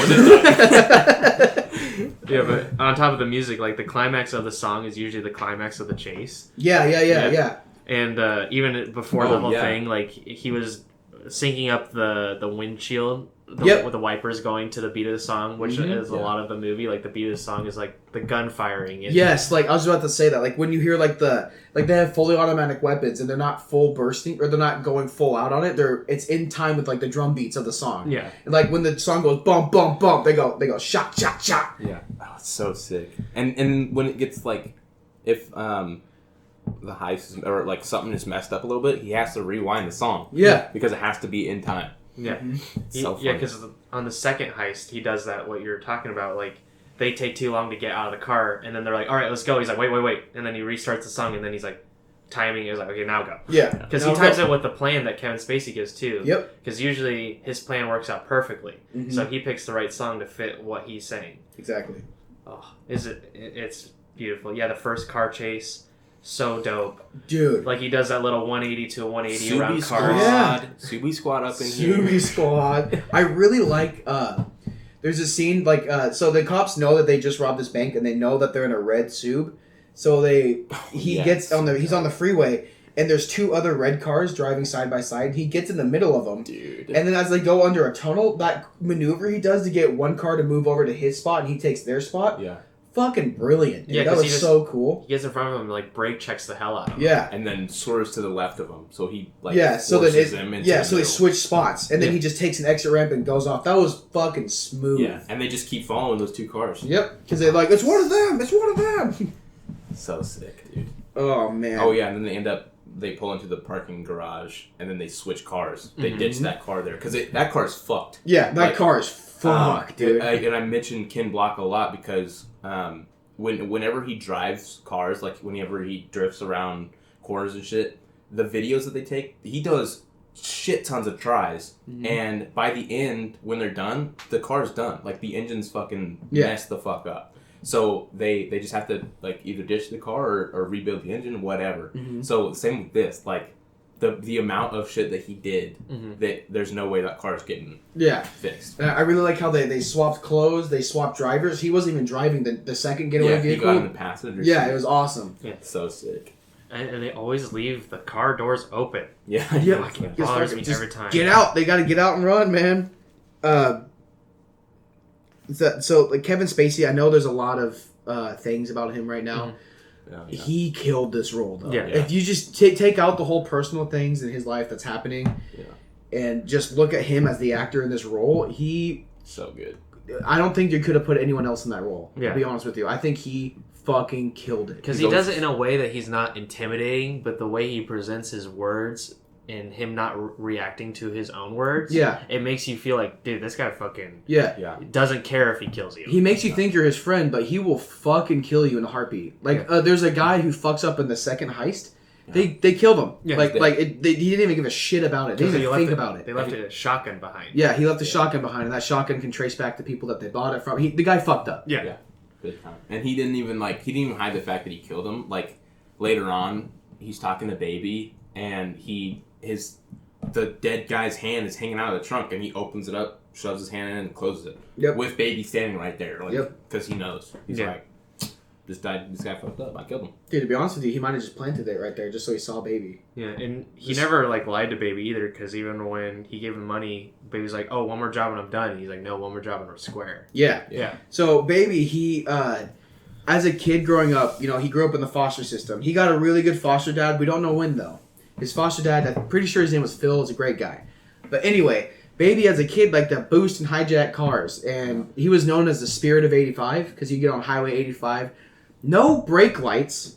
He cut his brake lights. He'd cut his and then no headlights, and he just lead cops on his car chases across the Highway 85 like it was nothing. Yeah, when he was a teenager. I imagine a 10-year-old, to be honest. Yeah, with you. In my head, here. I was like, is he a 10-year-old doing this shit? Maybe, probably. They didn't really say. So anyway, he does that, and he ends up stealing one of Kevin Spacey's cars, and there's a lot of goods in the back. We don't know what it was. It's just very valuable. Yeah. He steals it. He ends up like destroying the car because he needs to get rid of the evidence.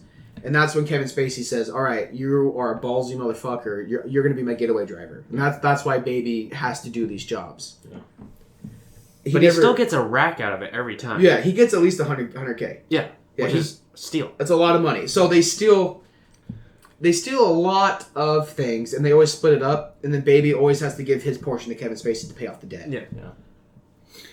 Kevin Spacey's making fucking bank doing this. The only real thing that I didn't like about this movie, not even that I don't like it, it's just I wish we had more John Barenthal. Yeah, same. Honestly, The guy's on the box cover. He's got a credit in the movie, like one of the opening scene shows his name. Yeah. He's only in it for 5 to 10 minutes. Yeah. So I think that means, so as he's leaving, the last time you see him, he says, "If you don't see me again, it means I'm dead." Yeah. So he probably died. I'm thinking he might have died, but we don't know though. Because Kevin Spacey never brings the same people back twice. Yeah. He only did it for the last heist because he needed those expertise people. Yeah. Yeah, well, the only people that he ever has multiple times is Baby. Baby, which he yeah. states because he's the fucking best. Yeah, but then for the third heist, so once Baby is paid off and they're doing the post office heist, they bring back Jamie Foxx and then John Hamm and so those guys have already been in it. That's the only time he brought back people from before. Yeah. Oh man. So but going back to the second heist, when they're on the fucking freeway and they're looking for a new car, and Jamie Foxx gets in the car, and she's like, "My baby's in there." He's like, "Fuck your baby." Yeah, fuck your baby. I got kids too. That fucking killed me, man. I laugh so hard every time I hear that. In the prep for this heist, they're supposed to have Mike Myers masks. Halloween Mike Myers masks. And they all show up, and the guy who bought the mask, he gives him like Michael Myers mask, like from Austin Powers. Yeah, he gives him Austin Power masks. Yeah, he's just like, "No, you're supposed to have a Mike Myers mask." Like, "This is Mike Myers." He's like, "No, like from Halloween. These are Halloween masks." He's like, "No, it's a scary movie." And he's like, "Oh, Jason." Jason. Yeah. Fuck, dude. So funny. And that's the guy that ends up dying because he's fucking stupid. Yeah, because he fucked up. That's the second time he fucked up. Yeah. Though the first time the mask isn't really that big of a deal because at least a mask's a mask. Yeah, it's just not the ones they wanted. Mm-hmm. Yeah. Jamie Foxx though throughout the whole movie has the best quotes. Yeah. Everything he says, dude. Okay, we talked about Spider being a fucking psychopath, but I think Jamie Foxx is probably more of a psychopath. Because Brady referenced him as Trevor from GTA. Yeah. Which I watching this movie, I was like, damn, I want to play GTA. That's what he said. It's like, holy shit. Because it makes it just so fun. He's like Trevor. He's kind of just fucking crazy. Yeah, he just does everything like for the fun of it. Like they go to a gas station, and he's like, "Oh, what do you guys want?" And they're like, "Oh, we want some gum." And then he just steals all the fucking gum. All the gum. He just took it all. Yeah, he's like, "Why would I spend money on this?" Yeah, it is fucking crazy. So before I showed them the movie, I explained to Chance and Lige that Jamie Foxx is Trevor, Kevin Spacey is Lester, and then who is Michael? I think John Hamm is Michael. Yeah. Yeah, and then I guess Baby's Franklin. Really, when it comes down to it, Baby would be Franklin. Except Baby is less. He's more reluctant to get into crime. He doesn't really want to be a part of it. He has to. But he's the driver. He's the driver. Yeah. He's the one that has the fucking slowdown ability when you're driving the car. Yeah. It kind of blows my mind that he wanted to like get into driving because like just watching the rewind scene gave me anxiety. You know, like them driving into the back of the truck. Yeah. Like me and Brady have been in a car accident, and that's given us like car anxiety, and that was with nobody dying. So, like, I couldn't imagine, like, a little kid going through that and then just being totally fine with driving recklessly on the road and all that kind of stuff. Mm-hmm. But maybe that's, like, I don't know, this is what he feels. Yeah, definitely. Yeah. Oh, and also, did we state that he records everything? Yeah. Oh, yeah. Yeah, he records everything with a little tape recorder, and then he'll, like, make the sounds that he records into, like, beats and tracks, and he has a shit ton of them. It's super cool. Dude, that's such a cool part of the movie when he did that. Yeah, and he uses like all old equipment because he does everything by ear. Mm-hmm. Like, and that's the only part where you see him like doing stuff without headphones in is where he's like, listening. He's making music. Yeah. Or when he's talking to Deborah, he's at least got one headphone out. Yeah, because he wants to hear what she's saying. So Baby, he never really wanted to be involved with this, but he kind of had to, like, because what we mentioned earlier. But I think the big thing that really pulled him out was when he met Deborah. Yeah. So his love interest in the movie, who's played by, we can't remember her name. You want to look up her name so we can actually give her credit? Actress? Yeah. So we're just going to call her Cinderella for now. Or let's call her Deborah. So... Cinderella Deborah. Deborella. So Deborella is a waitress at the diner that Baby always goes to. And she just started working there, and he had kind of seen her around town before. He sees her. They instantly fall in love. Like, as soon as they look at each other, they're like, want to fuck? Like, that's their eyes. Yeah. He's fucking smooth. Yeah. Oh, he knows how to talk to ladies. And he's got a little country twang, too, so that really draws in the ladies. So, he meets her, and she just says, I wish this one day, I just want to get a car, have music, and hit the open road. And Lily James. What's your name? Lily James is her name. Lily James. Okay. James.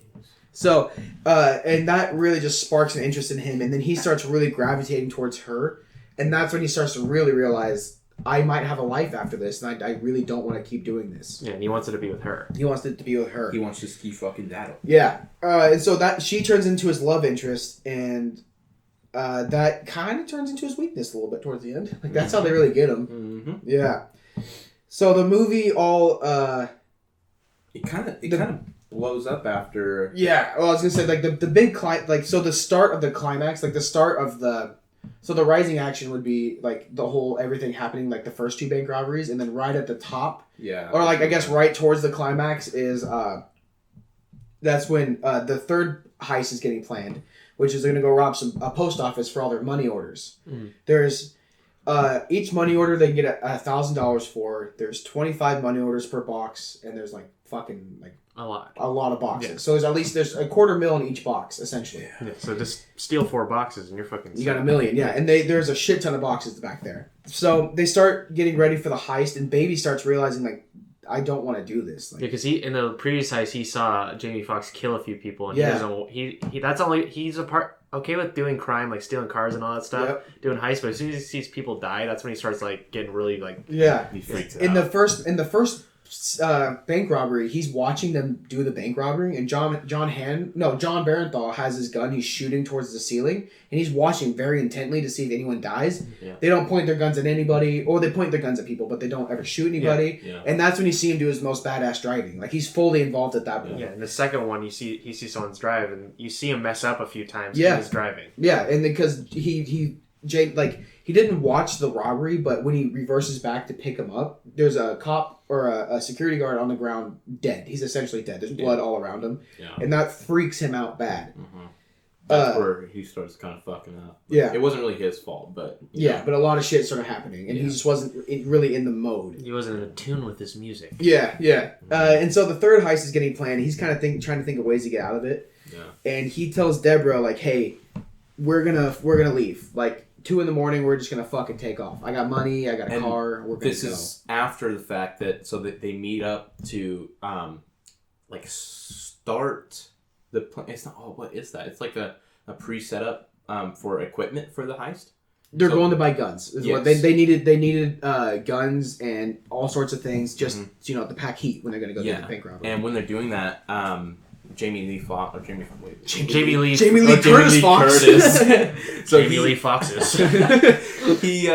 He finds out that the guys that they're buying the guns from are cops because he reads the boxes and everything. It says APD on the side. Yeah, so he's like, fuck, they're cops. So he shoots first. They fucking kill all of them. Almost all of them. Mm-hmm. Little hint there. So so shit goes down. Then they leave in a panic.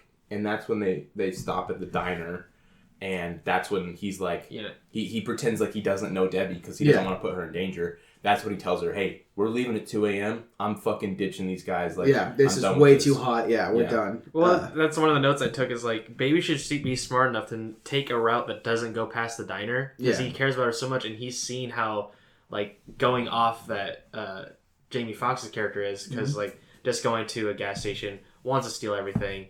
Goes to this meeting, kills them just because he has a hunch that they're cops.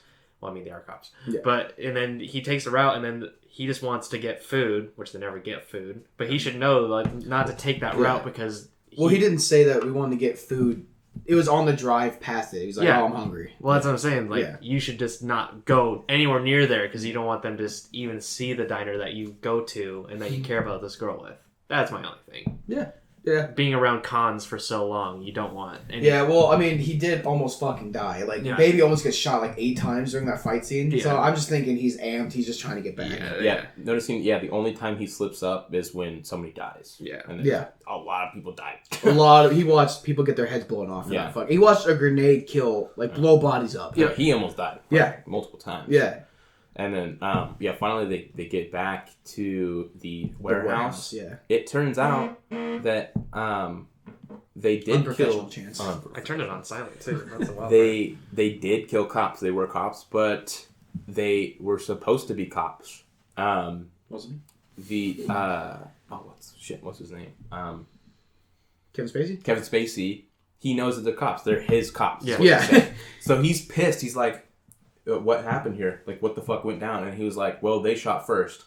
And then they were all like, yeah, they shot first. They backed Jamie Foxx on that, yeah. Yeah. So then he was like, are we still doing this or what? And he's like, yeah, we're still doing it. So that's when everybody's asleep, Baby gets up and starts to leave. And then they fucking hop in the car with him. John Hamm and Jamie Foxx. Yeah. Because they expect that he's trying to ditch. Yeah, well, John thinks he's trying to ditch. He's trying to ditch. And then Jamie Foxx comes in because he found something. He has one of the tapes. Yeah, Jamie Foxx found the tape recorder that Ansel, that's so hot right now, had. It's so hot right now. Yeah, it's, like what Lige mentioned earlier when he records conversations to make into beats. Yeah. They think he's recording it for the cops. Yeah. And that does not go good for him. They knock his ass out. They pistol whip his ass. They pistol whip his ass. They find where he lives. They like fucking knock out his... They beat the shit out of Phil. That's what it looks like. And then they...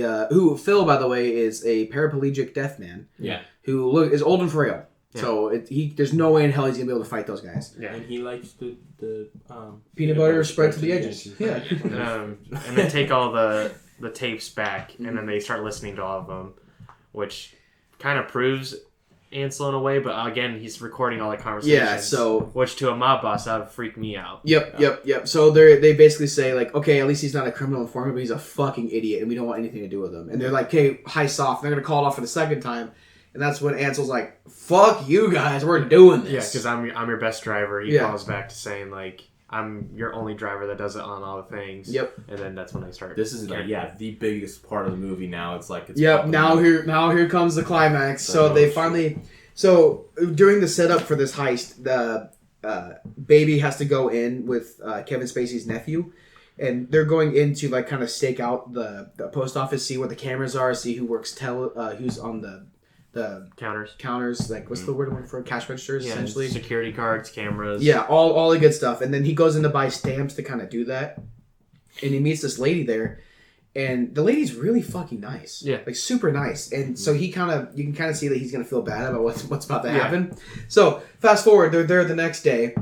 And so they all do their plans. John Hamm and his lady friend. We should get her name too.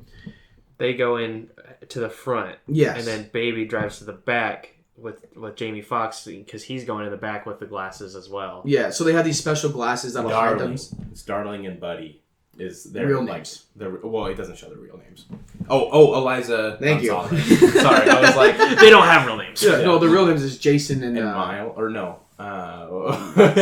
Jason. Okay, so part of this movie is you never get anybody's real names until like it kind of starts getting brought up, and then honestly, once you learn their real names, that's when shit starts really kicking off. Everything's kind of broken at that point. Mm-hmm.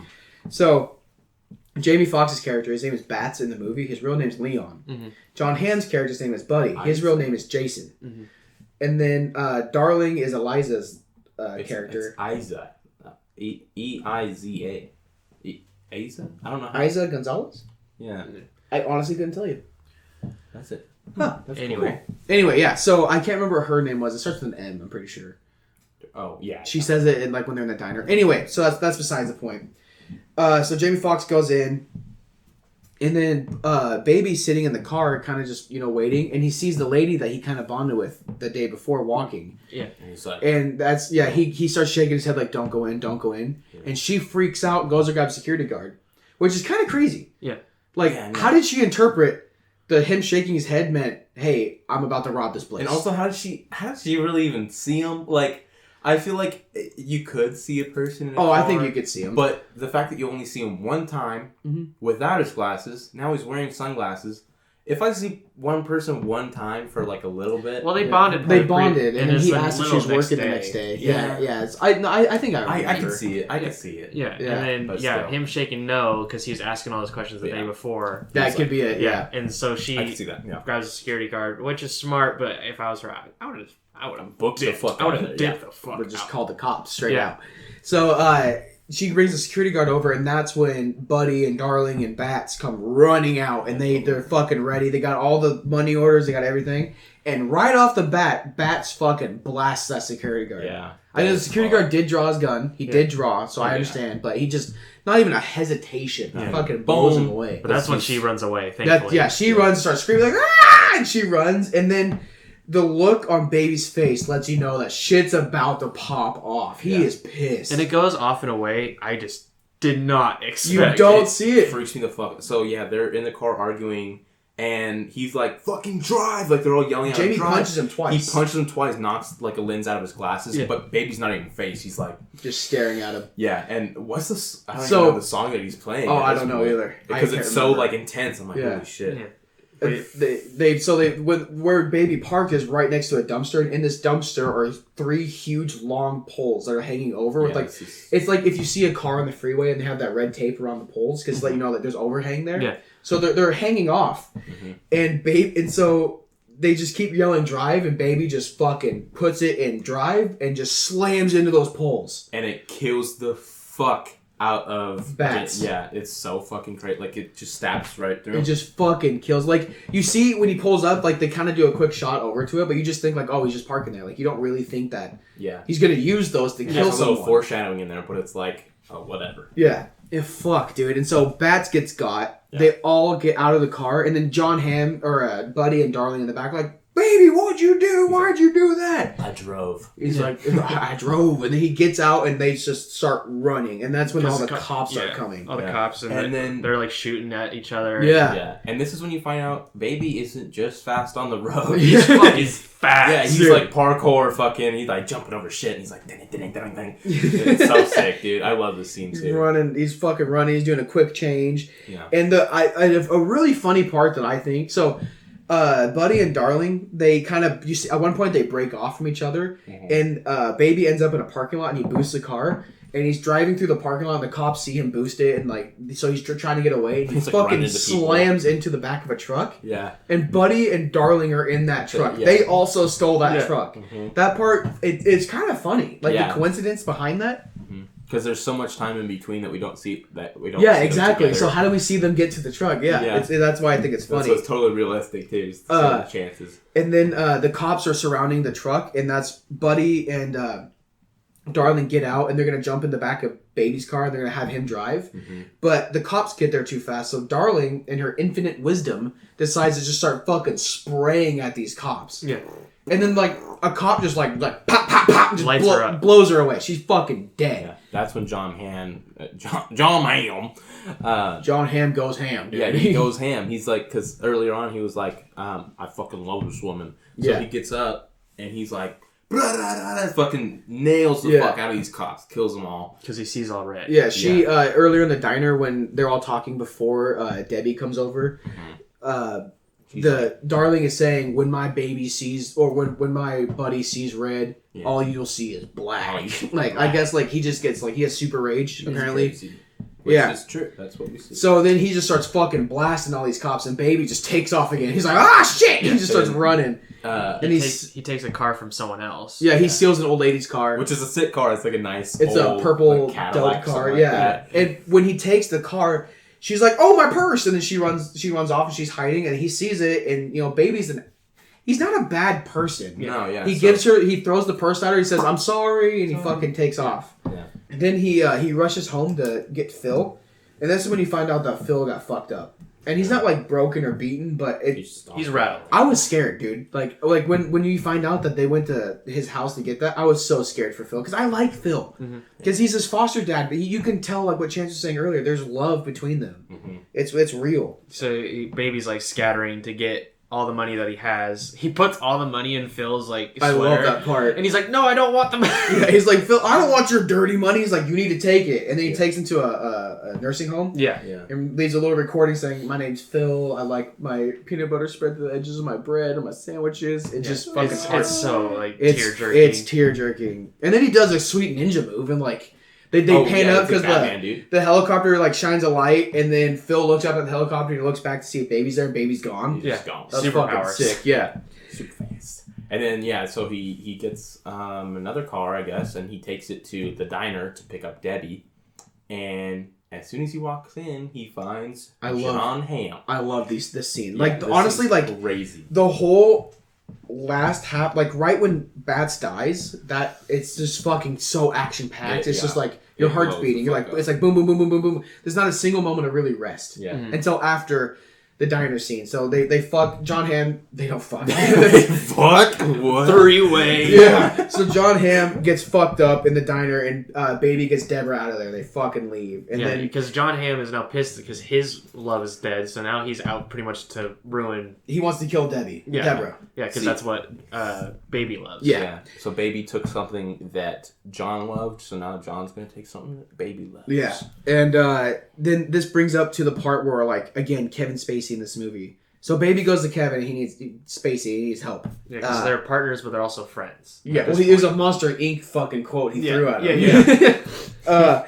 So he asks Kevin Spacey for help, and then Kevin sees that he's actually in love, and this is I really love this. Like, once Kevin Spacey sees that it's real for Baby, it's not fake. Like, Baby is like, he's not doing it just for Baby. Baby's doing it for some bigger reason. Yeah. Kevin Spacey's like, fuck, man, all right, and he just decides to. He gives back the one tape that Baby wanted the most, which is it was his mom singing. Is what you learn. And then he's gonna decide to help him, but because Bats fucked up earlier, there are 3 cops down there that are trying to kill Kevin Spacey and everybody because they felt they were betrayed. Banana. Yeah. So the key word is banana. If Kevin Spacey gets a phone call and they say banana at the end of it, that means they went off without a hitch. He never got that phone call. Yep. That's how he knew they got fucked up. Mm-hmm. Yeah. So then, he blasts those dudes. He kills all 3 dudes. He takes some shots. Boosh! Yeah, some shots. And then the way he dies, it scared. It kind of freaked me out the first time I saw it. Yeah. Just because out of nowhere, John Hamm's in a fucking cop car. Well, no, you see it roll up, and then it just fucking boom nails his ass. Yeah, blast his ass. And it ends up being John Hamm. That's So he runs him over and tries to get to. And that's another cool thing is that Kevin Spacey, he's for real. He's like, what did I tell you? Like, almost acting like it was Baby's fault that this happened. He was like, I told you to run. And he's like, oh shit, he is on the side right now. It's like, oh, that's so cool. Yeah. And so then they end up in this chase scene where they're fucking driving all around this parking garage. Yeah. And they end up at the top, and this it's kind of hazy. They end up like several stories up, but yeah. It's cool because in the beginning, because John Hamm's character and Baby, they kind of have like a nice relationship. They bonded at one point, like they bond over the music. Yeah. He says that he used to drive all the time, and they were talking about like having their own songs for getaways, and they actually they're friends until this moment where Darling dies. Yeah. So it starts hitting like real hot at the top because like Baby's car like crashes, right? Does it crash?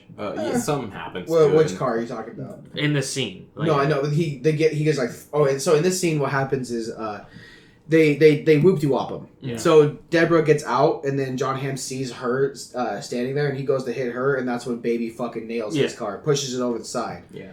And then but John Hamm gets out. Yeah, and gets out in time. And then finally it comes to the point where John, he has the upper hand. So he's like, you took something I loved, now it's time for me to take something you love. So we're like, fuck, he's going to kill Debbie. Mm-hmm. he shoots right next to each ear and blows his eardrums out. Yeah, so now he can't listen to music. He blows baby's eardrums out. When he did that, I was like, how awesome was that, dude? Like, holy shit. That was such a sick scene. Fucking crazy. I wrote, I was like, damn, that's fucked. That's fucked, yeah. And then he's going to kill Deborah. He's like, I really wish you can hear this right now, baby, as he's going to kill Deborah. And then, shit, I don't remember.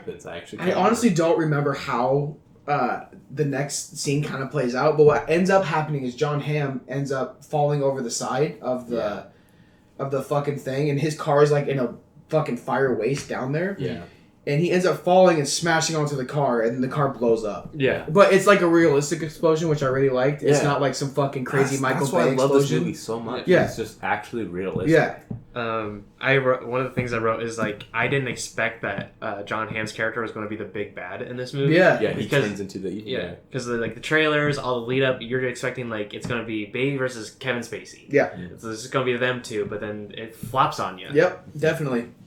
And then it ends with Baby and Deborah driving away. And so the way that Phil listens to music is he puts his hand on the speakers because he's deaf. Mm-hmm. So that's what Baby starts to do. When she's playing mom's tape. Yeah, Deborah's playing his mom's tape. This is when you learn what's on the tape. Mm-hmm. And then he puts his hand up to it and you're all crying at the same time because it's just so fucking emotional. Yeah. Dude, it's big. It hits you good. And she's singing the song that he was listening to, that... Yeah. And he listens to that earlier on in the movie. Yeah. It's so cool. So then eventually the cops catch up with him, though, on a bridge, and he gets taken to jail. But the good thing is, because he has some character witnesses for him, like the lady that worked at the post office, she testifies on his behalf, saying, he warned me before going in. Yeah. The lady he stole the car from and gave the purse back, she testifies on his behalf. Like, he said sorry and gave him a purse back. I could tell he didn't really want to do it. And Deborah gets up there and starts talking about his character. Phil does. Phil gets up there, and so they end up giving him 25 years of jail time with probation in 5 years. Mm-hmm. Yeah. Parole in 5. Mm-hmm. Which he could have even got even earlier because of how nice of a person he is. So you just see him, he just goes to jail and he does not do anything besides just going to jail. He doesn't get involved in anything. And then the end of the movie is like he has a vision earlier what his life would be like with Deborah, and the end of the movie kind of plays into that. Yeah.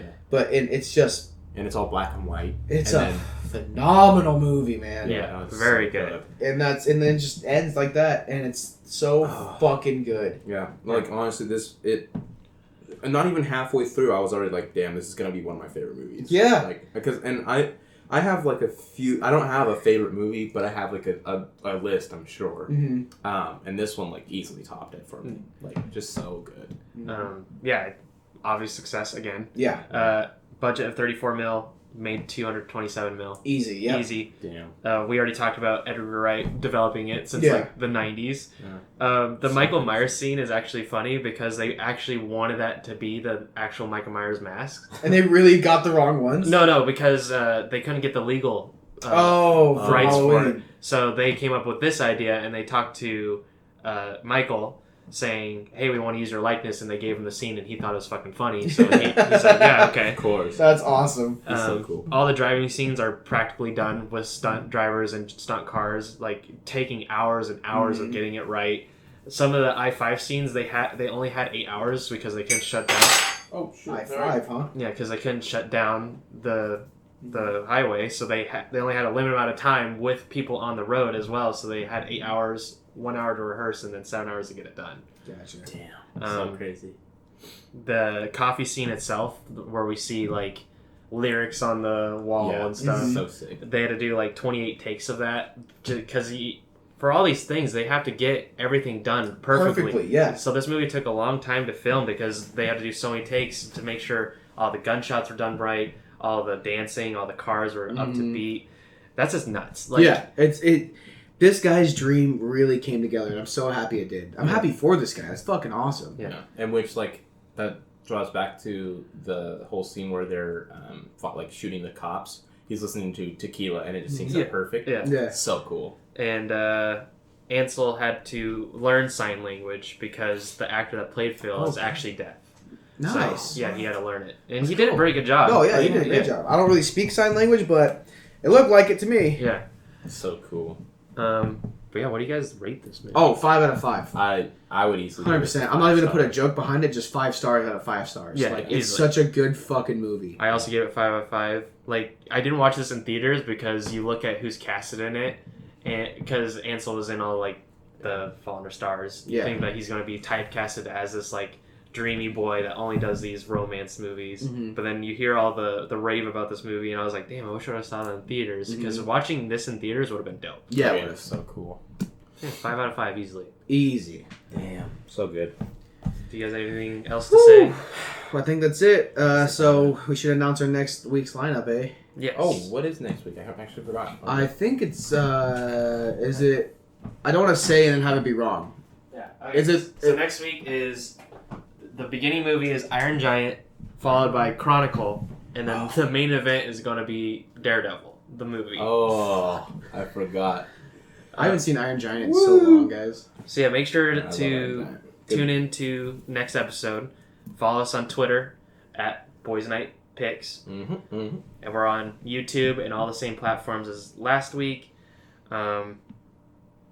So that's it. Be excited for next week. Watch all the movies and hear what some amateurs have to say about it.